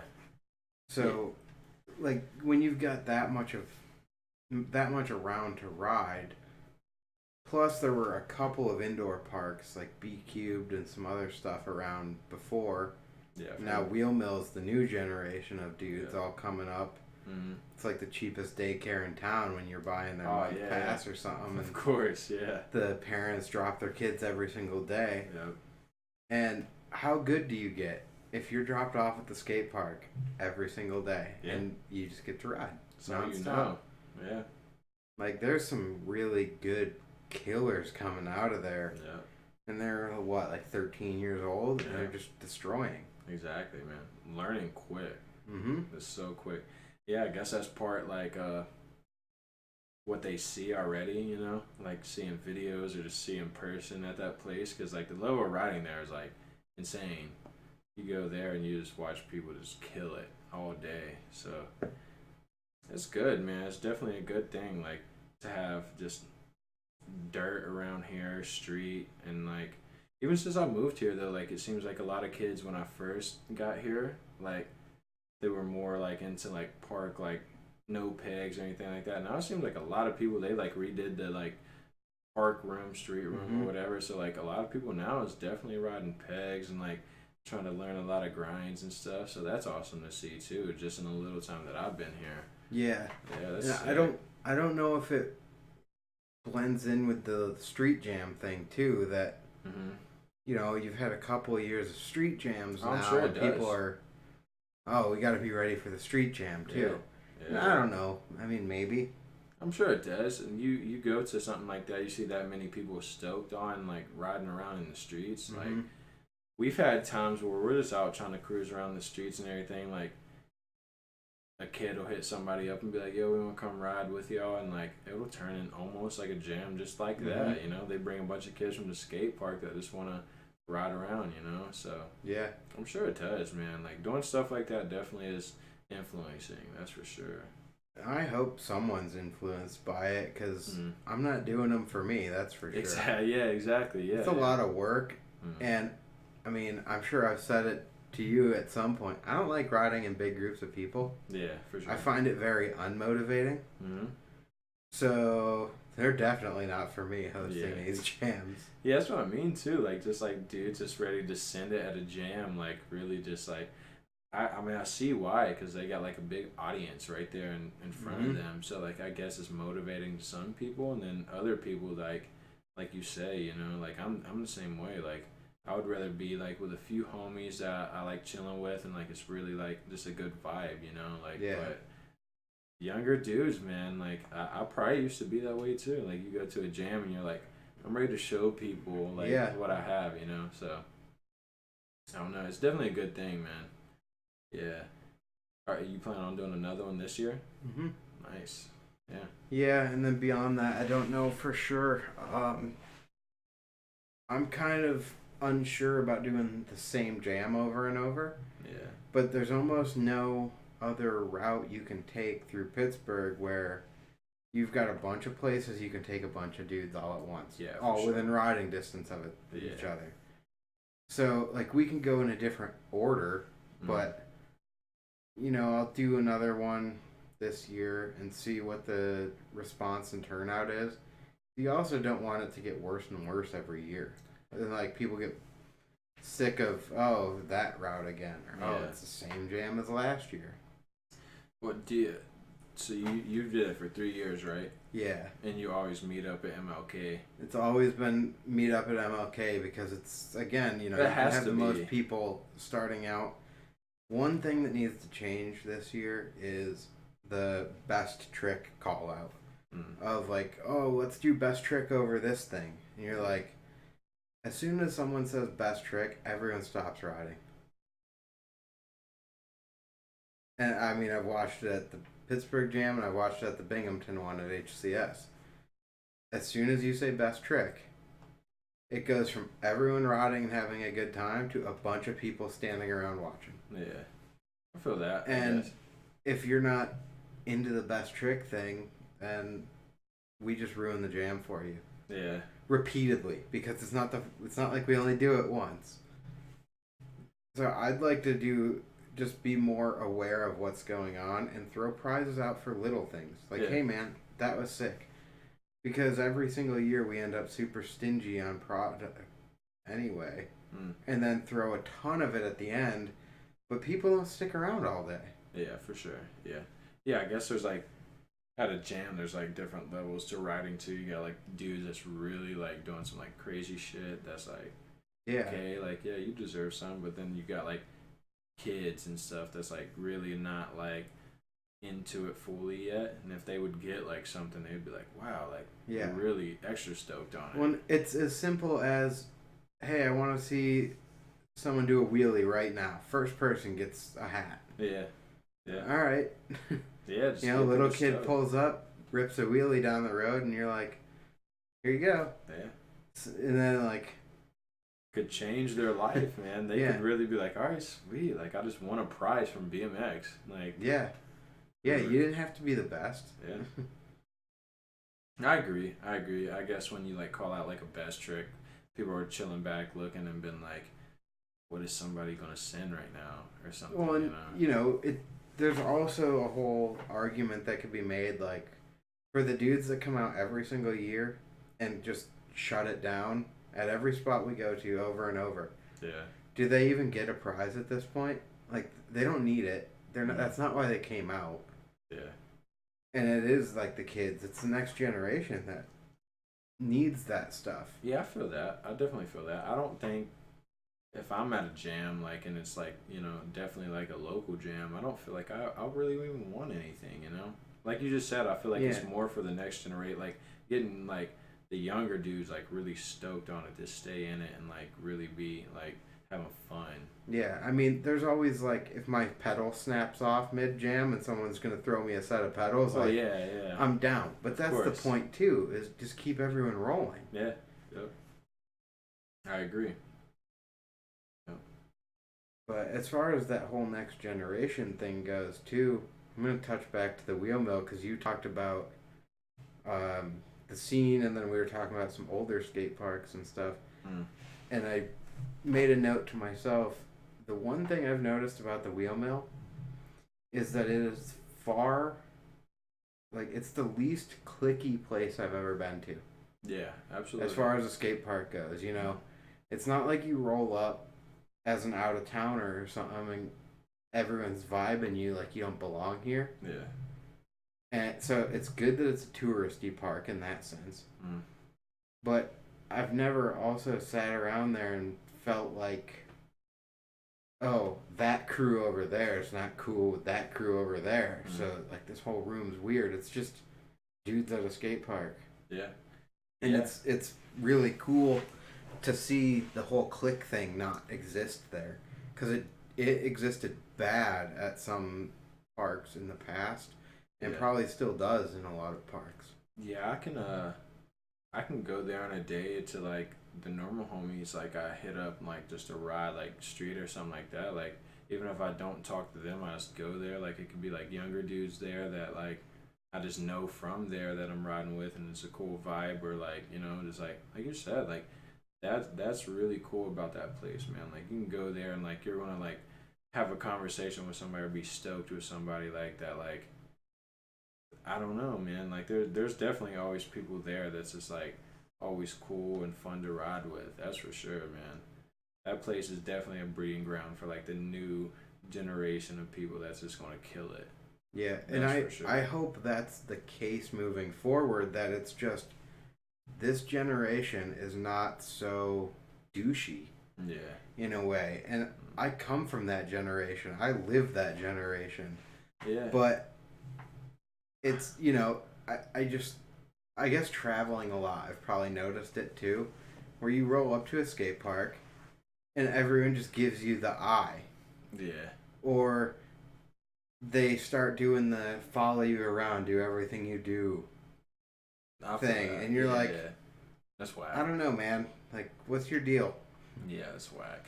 I don't know. There too, like, it's starting to be like, I don't know. Not for everybody, but like, a lot of people now are like classified like you're a street rider, you're a dirt rider, you're a park rider, or something like that. But now, like going there, like it's cool because you have every room to like. You got the jump room, the like room in the back where you can grind shit and everything like that. So it's kind of cool, like seeing that. Like kids will go in there and just kill it riding jumps, and they'll go in the back and be like, "Well, I want to learn a bunch of grinds." So like, it's kind of cool bringing it back to like how it was before, where people are just all around riders rather than just like you're just like one thing. So that's really cool too about that place. Yep. Yeah. So and that's awesome. I wish coming up like I would have had something like that, you know, like because I don't even know if I ever hit a box jump till I went there, you know. So it's definitely good for the next generation. Like it's crazy. It's like one of the best places to be. Yeah. Yeah, that's for sure. Yeah, and I think it's going to be sweet to... This will be your first time you've been to a Welcome Jam thing then, right? I was at the Welcome Jam last year. Okay, the winter one. Yeah, the winter Welcome Jam. The Welcome Jam proper is actually a trails jam that the Potosnians put on at their trails. Yeah, I've heard about it, yeah. I have not made it out to that, ever. I'm sure it's But I've been to a good handful of these winter welcomes at this point at the wheel mill. Yeah. And they're a good time. I think I missed last year's. It was held in February, if I remember correctly. Yeah, I'm pretty sure it was. I think it was held on my birthday, and I was up in New York at my family's. Oh, really? But So I think I missed out on it. Didn't you ride in the Uncovered Gym? The uncovered one, yes. Wasn't it the day before that? No. Oh, was it? I think it was. I think it was the day. The Welcome Jam was on a Saturday, and the Uncovered Jam was on a Sunday. Yeah, you're right. I was at the one last year. Yeah. The heck one was I talking about? Maybe the year before? Yeah, maybe. Or maybe they had some other jam or something. I don't know. Yeah, because Because I was at Next Gen this last year, and I must have been at Uncovered and the Winter Welcome. Yeah, I remember being at the one last year, and it was just like, it's crazy. Like, I don't even know if I've been, like, other than Swamp Fest, I went there after the Welcome Jam, but the Welcome Jam, I was just mind blown how many people, like, come together to ride bikes. Like, holy shit. Yeah, no, I remember that because I was questioning whether it made sense to have them back to back like that. Like, yeah, it was crazy. You're gonna hurt your own attendance, but I don't know that it did. It was pretty good. Yeah, I remember. I didn't do the Undercover Jam or Uncovered Jam or whatever it was. I chilled at home for that. Probably should have though. It was a good time. Yeah, it would have been fun. I know I rode pretty well that day. Yeah. It's probably the best riding I've done in the last year. Yeah, that was cool too because like no one was really used to that setup. Of course, it was like brand new, so it was like crazy. Like everybody is just sending it like on a brand new setup. Even locals, like, so it was like really evened out. Like no one had an advantage on each other. Yeah, like riding that jam, that's crazy. Yeah, that's sick. I know Murphy had a sweet photo of me Supermaning that small pyramid. I saw that. We actually shot that before the jam, and then he never posted it until way later. Okay, yeah. But then I haven't done this since the jam, but I got the pole jam up on the rail to pegs across. Oh, okay, yeah. Which I pole jam that rail a lot, but pole jam up to pegs, I don't like them out of a bank. It's pretty crazy. I'd rather do a vertical pole jam from flat than I would out of a bank, because the speed thing is sketchy. Yeah. At least on flat, you can just say, this is how fast I'm going at it. Yeah. You know, you roll down a roll-in bank or whatever, and then have to go up another bank. It's different every time you do it. Yeah, I don't know. That's a kind of different style from what I'm used to. Pole jam into a rail. I don't know. That's out of my realm of tricks. Like I said, I haven't done it since then. Yeah. I was doing them a lot elsewhere before that. Yeah. I was doing them the summer before out at the Ghetto Park Jam. Okay. Sweet. Because they've got a nice rail where the corners are rounded. So it's still a vertical jam, but it's just got that little bit of a rounded edge. What, is that the Akron Jam? Or yeah. Whatever? Yeah, cool. Yeah. Yeah, I don't know if they're doing another jam this year. They've done it every year, so I would assume they might do one, but... Yeah, I've seen a lot of videos of their park and everything. I've never been out that way, though. Yeah. That'd be sweet. It's pretty cool. I went out the first year and was hurt and couldn't even ride. Is it the backyard? Is it like the dude's backyard? Yeah. Yeah, that's awesome. Yeah. Yeah, that'd be really sick. Yeah, I'll have to have Jeremy on to promote his own jam when that comes up and around. Yeah, you definitely should, dude. That'd be sick, man. I need to figure out how to make this whole setup a little more portable. Which this really wouldn't be too bad to pack up and deal with. Yeah, for sure. But it's the computer that would really be annoying because I don't have a good laptop. It's all ran through a desktop. We'll see. Maybe sometime I'll get that all set up and be able to do this on the fly. I know that would be a big deal for traveling and everything to link up with dudes. Yeah, for sure, man. It's part of the process. Yeah. Gotta work out the kinks, man. I mean, the other thing is if you're doing them on the fly, like, I'll pack the cameras up and I can just get some little clip-on mics or something. Yeah. Do it with worse audio quality, but hey, it's on the fly. Yeah, exactly. Yeah. Yeah, that'd be sick, dude. Yeah. So, other than, you'll be at Winter Welcome next weekend, you have anything planned in the future? You got anything going on? Anything you want to promote, hype up, otherwise? I know in February I'm planning on going on another DG trip to Woodward State College out that way in Pennsylvania. Nice. So that should be really fun. But other than that, Swamp Fest and just, I guess, just waiting for the weather to break really to do anything, you know. Yeah.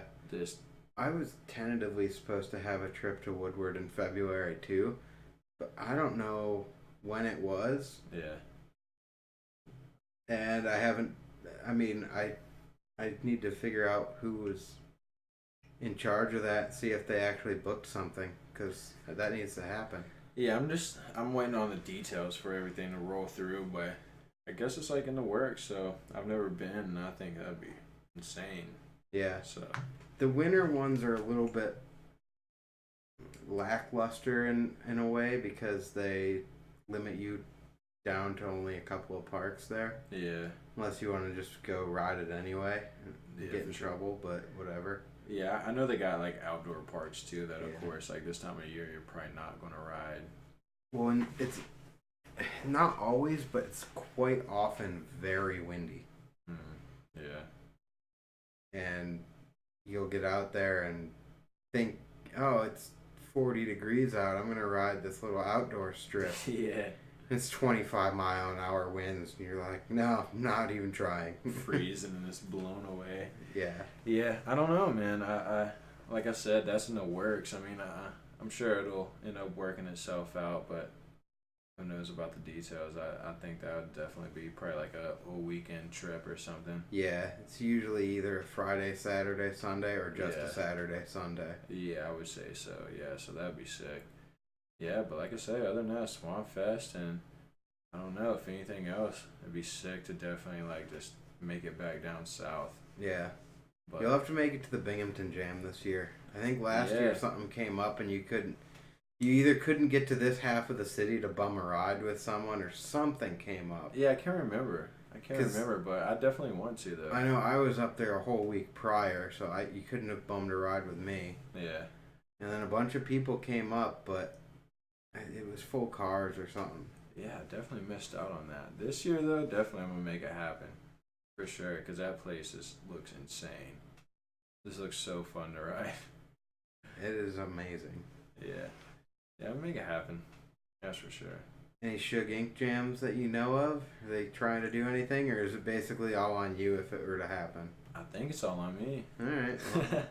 Nah, really, this summer we didn't do one just because, like, some stuff happened with my mom and stuff. So, like, I pretty much, like, every time I go in, I just, like, spend a lot of time with her and at the house and everything. I really don't even ride when I'm there anymore. So, like, that kind of, like, fell through this year. But hopefully this summer coming up, we're definitely going to try again. Because everybody was ready to back it again, like, throw product towards it and stuff. So, like, we'll see. I don't even know what the scene, like, is there anymore, really, you know? Like, because, like I said, when I go there, like, I pretty much just, like, chill in the house and try to spend time with my family and stuff. There was some jam there. They had the little Trails jam. The Tough Luck one or something? Oh, yeah, absolutely. Yeah, for sure. The Huck Yourself jam. Yeah, so there was something that happened there. Yeah, and my dude, that's in Charleston, West Virginia. Yeah, in my dude's backyard, he has, like, a little set of trails, and we also rode street before that, and that was awesome. Yeah, that's what happened. Yeah, that would definitely kept it going for this summer, man. That was a really good time. Yeah, so at least something happened out there. Yeah, I mean, there's definitely, like, in the Huntington area, there's, like, very few people that ride, but, like, that part of West Virginia as a whole, there definitely is, like, a good group of dudes that definitely, like, still keep it going, man. It's awesome. And they're, like, from the older school where it's, like, dude has trails in his front yard, so, like, that says what type of dude he is. He, like, will kill streets and, like, go home and just ride his front yard. So that's crazy, man. Yeah, that was awesome. I forgot all about that for a second. Yeah, I almost did. It just caught my mind just now. Yeah, that was a good move, man, for him. Like, and some little company out of Virginia, like Tough Luck BMX, they like backed it, and dudes came in like in an RV, like for that, and like had product for it and stuff. So that was cool, man. Well, Tough Luck's been making a hard push over the last year. Like they came in out of nowhere, and they're just backing everything, and they're backing it hard. Yeah, dude that runs it is like a solid ass dude. I've met him a few times, and he's a really solid guy that like just loves BMX. So that's definitely a good brand, man. Yeah. Yeah, I know they've been doing shirts for themselves and a bunch of other people too. Yeah. You know, because he set up the screen printing thing and was all in it. Yeah, definitely, man. He's killing it, dude. Like I just saw he's going to go to Swamp Fest, and he like made like just like different prints just for Swamp Fest. Like it's random, man. He makes like really random cool shit. Yeah, for sure. Well, he's kind of in a good spot because he came out of nowhere and just hit everything hard, so he never built an image. Yeah. So he can do whatever he wants. He can like do a funny cartoony thing, and then he can go do something serious, and there's not a good like established brand image. Like, you know, Shadow's a good example of a brand that just kind of 180'd their image for a while. Mm-hmm. You know, way back they were super dark. If you watch any of the old props commercials for Shadow, you weren't even really sure what was going on, and their whole image was built on that. And now it's like, I don't know what you're doing, but it's not Shadow that I know. Yeah, I've never noticed that, for sure. Nah, but dude, he like I don't know. I think he like started the brand in 2017, so it's like not even 2 years old yet. You know? So like he definitely like he's going the right way though, like hooking people up that like is really into it and like trying to promote his stuff. So like he's in it, man. He's definitely in it. It's cool to see like a brand like in its infancy. Yeah, and actually hooking people up. Because see, I've teetered on that a whole bunch with GrindWorks, and me and Cameron and Sam, we've all talked about it. We're like, yeah, let's do it, and then it's, I don't know, are we even, some of what we've talked about is, are we even a company? Yeah. Or are we a crew? Yeah. Because we're right on that edge where it's actually quite debatable. We could be a company that has a crew or a crew that sells pegs. Yeah. Yeah. It's like either way. For sure.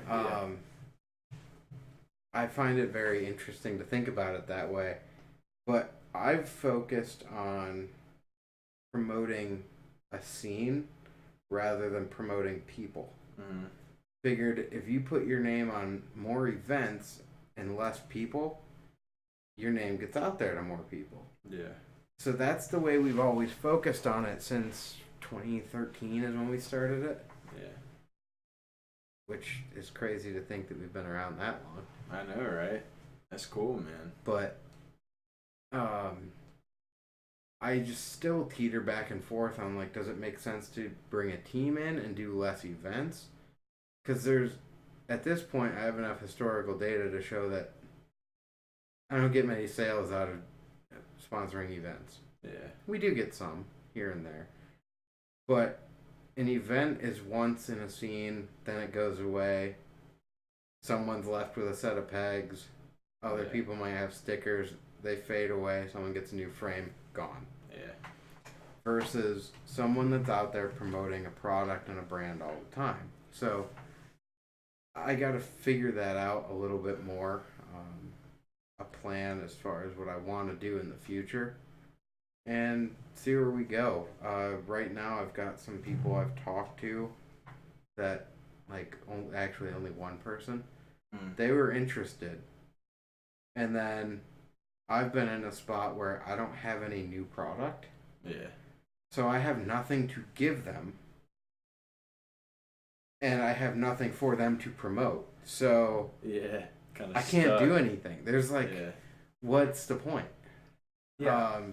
I feel like if you like, I don't know, like if you're in the position to do that, you know, like if you have somebody that's dedicated to the brand, you know, and like is willing to like put out videos or like whatever it takes, I guess. Like I don't even know now. Like an Instagram video is like Instagram is worthless. It's crazy though. Like I don't know. Like somebody that's really, to me, like, because I come from like right on the edge of like Instagram and like really like going hard for like a video part, you know, like, so like if you have people that's dedicated to that type of shit, then that's like really what you want, you know. I feel like to promote something, you know, like, because who knows, like, what if you made a DVD now, like what would this, Well, you there is one in the works. I know you've seen it in our like little group chat there discussion. yeah, Josh is making one. I'm doing one. So I talked with his name's Tim. He's out of the St. Louis crew. And he's running this whole video contest thing. yeah, I've heard a little bit But about we've it. been filming for a DVD for like 4 years now. Mm-hmm.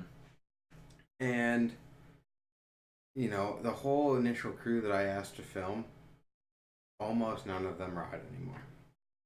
Oh, okay, so it kind of like fell. It fell through hard. Yeah. I mean, I've got a whole backlog collection of footage and everything. So it's still all going to happen. But I was like, you know what? Let's put this all out there on... Might as well just use that contest as a deadline and say, okay, let's get it done. Yeah, exactly. Yeah. For real, because So, I feel like filming for something like that, like, when is like too long, you know, like... yeah, well, you start to change what you're into. And that's where, like, I'm not worried about if I've done 6 things better than that clip since yeah, then. for sure. Yeah, I agree. But if I'm not into that anymore, it becomes weird. Yeah. And right now, like, some of that stuff, I'm sure I'm going to watch through a lot of it and be like, I was into it then. I'm really not now. So I don't know what to do with this. Yeah. But there will come a lot of Instagram footage out of that process, too. Yeah, for sure. Anything we were doing when we were filming, Yeah. if it was even a question of does this go in the video or does this go on Instagram, it's Instagram. Upload it that night, it's done with. Yeah. You don't have to come back to that clip and go, I don't know, maybe I should use it, maybe I shouldn't. Yeah. You're like, nope, it was already on Instagram, it's gone. Yeah, I don't know, man. Like, is what you're doing for the DVD, like, is that going to be, like, fresh, like, completely? You're just, like, trying to, like, start fresh from that? Or, like, you're just going to... So we did a purge edit a couple of years ago, right before we started filming this. Yeah. That was, if you've been holding something for a month or 3 years, I don't care. It's all gone. You're starting this project with nothing. Yeah, it was fresh, yeah. So we put that out. It was like a 20-minute, would have been considered a full length. Yeah. Except I just threw it on Vimeo. Yeah, Because maybe a web edit. Yeah, it's just a long web edit. Yeah. So that's what I did with all that. So I would say everything, even though it's not super, super recent, it's all still new for this project. Yeah. And there's going to be a lot of Friends clips and stuff.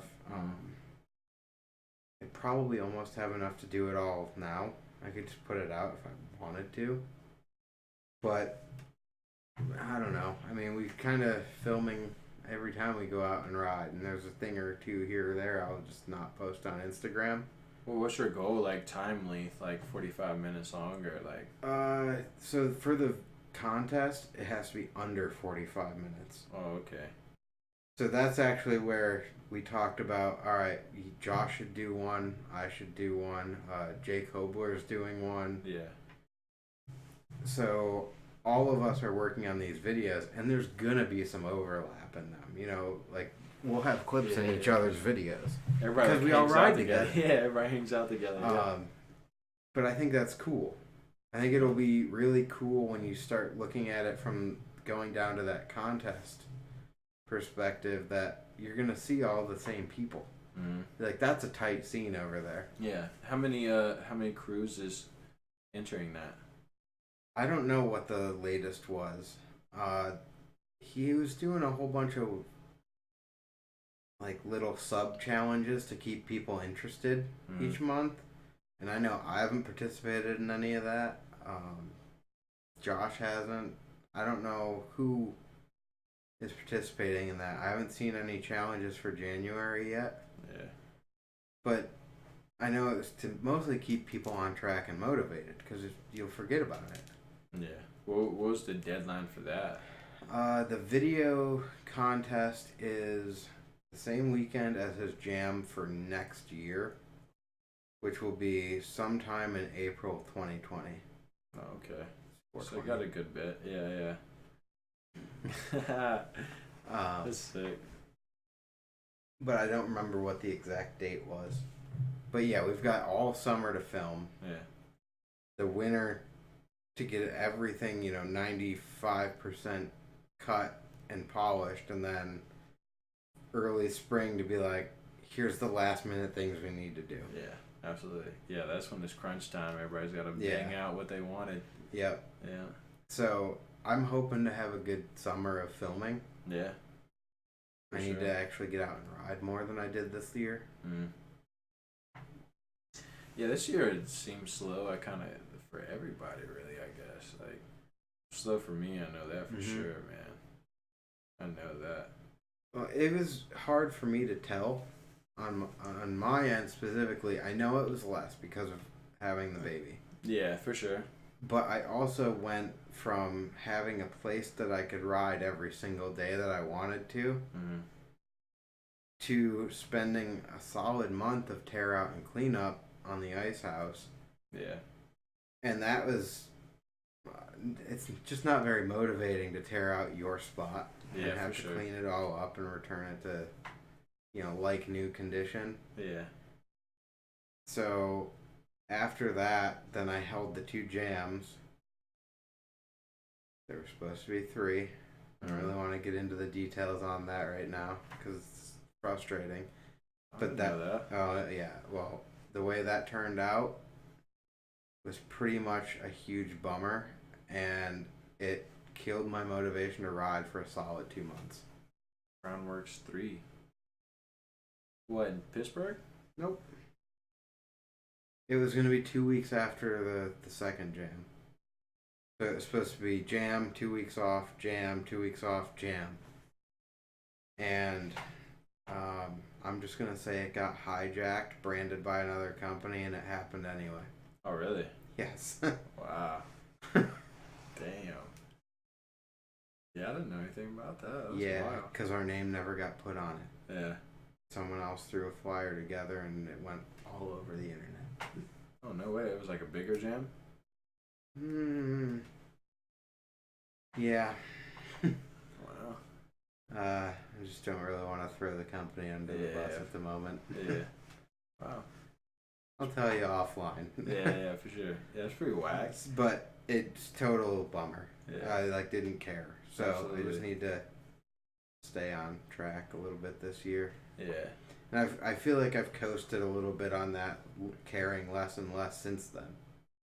Yeah, absolutely. Yeah, I feel like this summer too. Like it was like kind of the first summer me getting settled into the area too. Like really not like knowing any spots or anything like that. So like I couldn't really like, I don't know.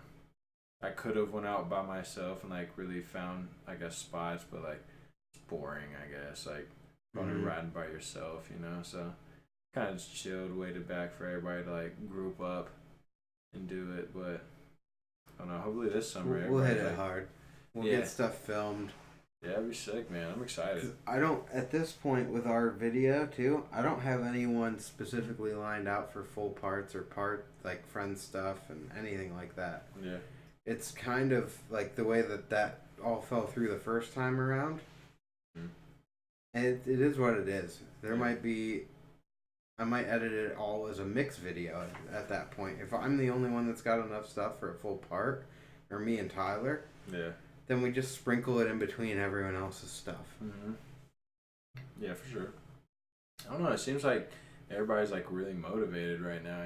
Like even just riding like a part, at the wheel mill. Like it seems like everybody's really motivated. So I know Brad's been on something recently. He's been on a tear, just wanting to go every day. It's killing it, dude. Yeah, absolutely, yeah. And that gets everybody else hyped up, I think it's probably that he doesn't have his girlfriend anymore. Yeah, maybe. I guess. Yeah, that probably is a big part. Like, I don't know, man. It just seems like once one person starts, just really starting to get motivated and killing it like that. He also had a family member that was sick and in the hospital, and he was like kind of at the hospital every night. Yeah, it's definitely a bummer. And now that that's no longer the case, like, you've got a little more free time to actually do you. Yeah, absolutely, yeah.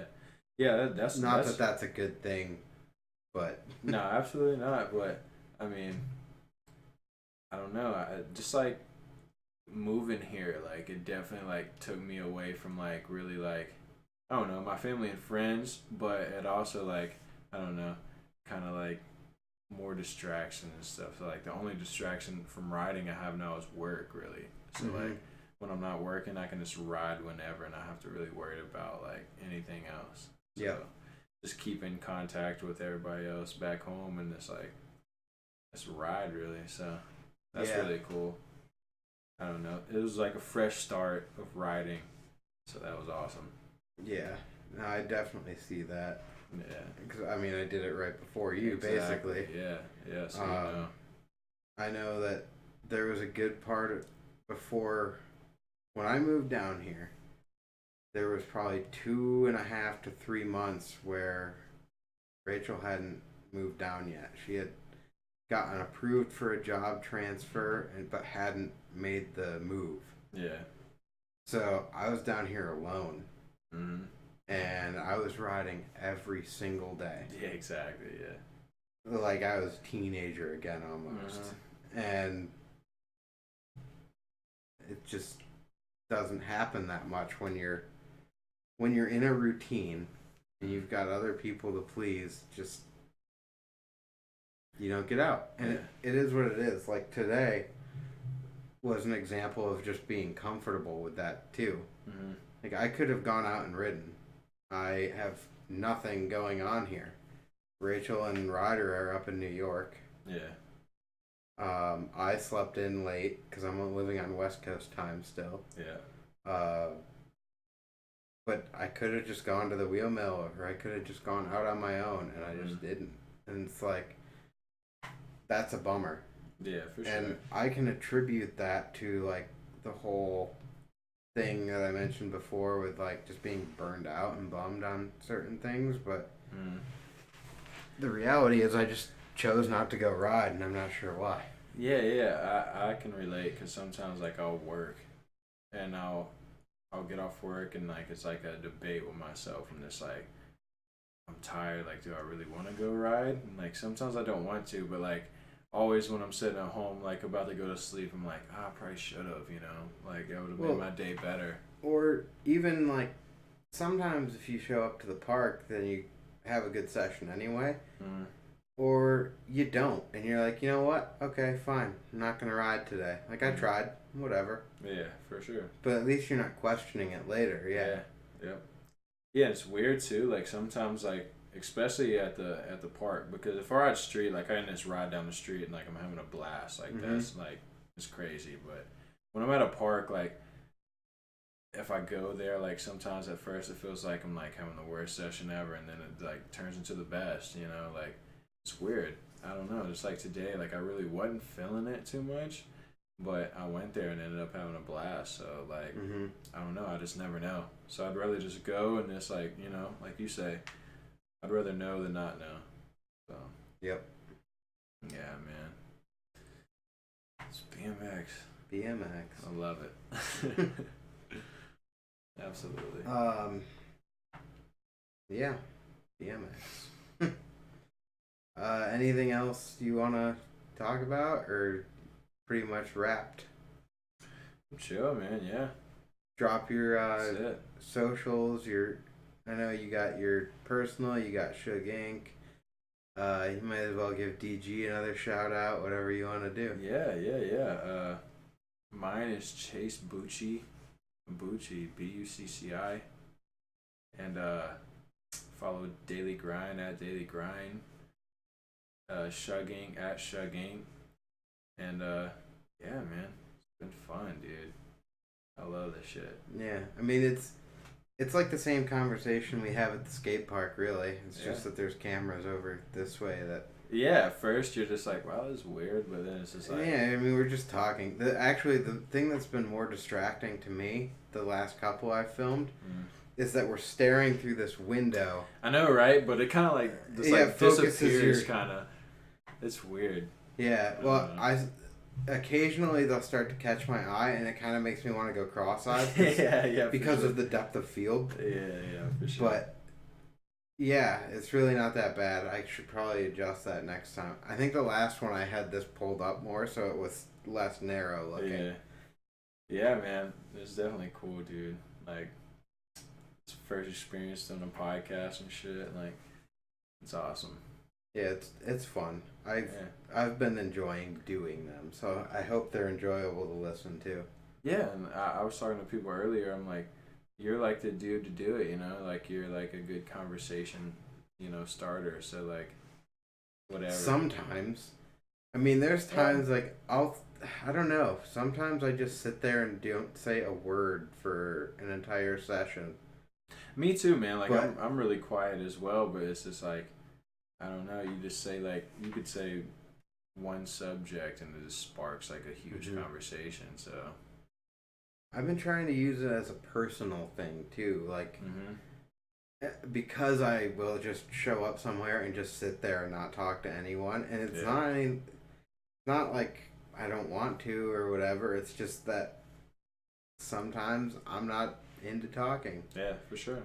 And I probably come off as like a total douche in those moments, but it is what it is. But I'm trying to just like it's a good thing. Because I want to be able to talk more about, either relevant or non-relevant things. Yeah, it's just a conversation, like you say, man. Like, pretty much like we're chilling at a skate park or anything else, just on camera. Yeah. The only thing I need to start figuring out, and since you've been watching these, you'll probably agree with me on this. I've been naming them just the podcast number. And I need to figure out a description or a title for each one. I could do it by just who is on. Yeah. But I feel like some sort of creative naming or something would be value added so that in 6 months, if you're like, oh yeah, you got to go listen to so-and-so's episode, and you're like, what the heck one was that? Yeah, maybe. I don't know. It feels... I don't know. I guess like keep number and like add. Yeah, number and name would be sufficient at this point. Yeah, for sure. I've seen podcasts like they just like go like by number and name. Like sometimes you pull out like a funny piece of the conversation and you just title it that. Yeah, absolutely. You're like, what the heck is this? I have to watch it to find out, but I'm not sure that I want to do that. It's sick, man. I'm stoked to see like where it goes. From here, because I know right now it's just starting like at the basic whatever, like the ground level, and who knows, man, a year from now it could be like some like crazy shit. Yeah, and like I've got a list of recommendations that people want to see, and some of it I don't know, like some people have said more structure, and I'm like, how is there not enough structure? Because every podcast... Well, I think they're probably looking at it as more of like a direct Q&A. Oh, okay. Like you have questions already. Almost boring though.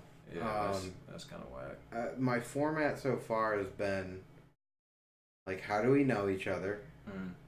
What do we know about your like recent past? What are you doing right now? And then what are your plans? And that's the structure. Yeah, I feel like. So. I don't know if there's any other structure to add to that unless they're thinking Q&A stuff, which sometimes you can go, 3 questions and we talk for an hour and a half or however long this has been. That's really all it's been. Yeah. It hasn't been many questions. But you get certain people and they're like, yep, I've been traveling a lot. Yeah, for sure. Very short and sweet.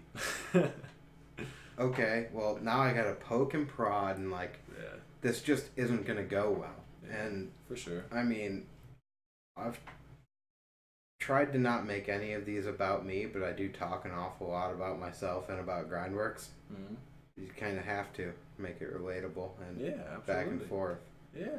And I feel like you're the one that like like, sparked it off, like you're doing this, so like that's relatable to everybody, like when I first moved here, like that's all I knew. Like I hit you up first because like I followed you on Instagram and it said Pittsburgh, so I was like, well, it's the only person I know, you know, or don't even know, but yeah, so. Well, I mean, that could have gone either way too. In a clicky scene or something, you could have been like, "Hey, man, gonna be moving out to the area. We should link up and ride sometime." Just and don't even hit me back. Left on red. Oh, cool. Yeah, I'd have been like, "Fuck, dude." Okay, whatever. Yeah, but dude, I'm stoked. I'm so happy to fucking keep riding and filming for whatever what anybody has going on. I'm willing to throw down for anything, and like this scene around here is crazy, like park riding, street riding. So like, I'm stoked, man. I'm happy to see like what's coming. That's for sure. The future is gonna be crazy. That's for sure. Yep. All right. Well, I'm gonna wrap because we've been going for. That's what I thought. Over 2 hours. Oh wow, really? It goes fast. I mean, like they've ranged anywhere from an hour to 2 hours. Other than the one that hasn't been posted yet, it's actually going up like tonight or whatever. Yeah. I sat down with Jay and we went like 3 hours. Wow. Or Jesse. Jesus Christ. But it's all just conversation, you know. I know, and it didn't seem like 2 hours. That's for sure. No. It goes quick. So. Yeah. Yeah, about that time, I gotta take a piss anyway, so. I don't really want to do it, but I'm gonna have to just get used to the fact that I have to do this every time. And not call myself a douche for it and not do it sarcastically, but like, follow, subscribe to the channel, blah, blah, blah. Yeah. Hit the Instagram at GrindWorks _BMX. We use Twitter, we use Facebook. I don't use them regularly enough to matter. So, Instagram. You gotta get the plug. Yeah, I mean, plug it's yourself. just so terrible. Hey, man. Every single time I'm like, follow, subscribe. Hey, that's what it is. Whatever. You have to plug yourself. It just feels so dumb because everyone that does it, just so dumb. Oh, that's amazing. Oh, yeah. I just need to do one and then just add it in at the end, so I don't personally have to do it every time. Yeah, in credits. Yeah, for sure. I dig that. It's so bad. All right, guys. Thanks for watching, listening, whatever you're doing. Still hoping to get one out on Spotify or something, or any of those. SoundCloud, I don't know yet. SoundCloud, I gotta pay to upload these. Yeah, I heard you say that. That's whack. You can have 3 hours of uploads free, which is awesome for an artist. Not good for a podcast. Terrible for a podcast. Be burnt in one. 2 at least. Yeah. So, I don't know what I'm doing yet. There's a couple of free alternatives, and I'm not sure if they're gonna plaster their logo or their audio bits or whatever ads in. But YouTube does too, so who really cares? Yeah, absolutely. As long as it pushes it to the Apple Podcast app and Spotify and like Google Play Store or whatever. As long as it does all that, I'll be okay with it. So hit us up with any comments you've got. I know you guys want to see a live one soon. I just don't know that my handle has the horsepower to push that and not crap the bed. But we can try it. So, thanks for watching.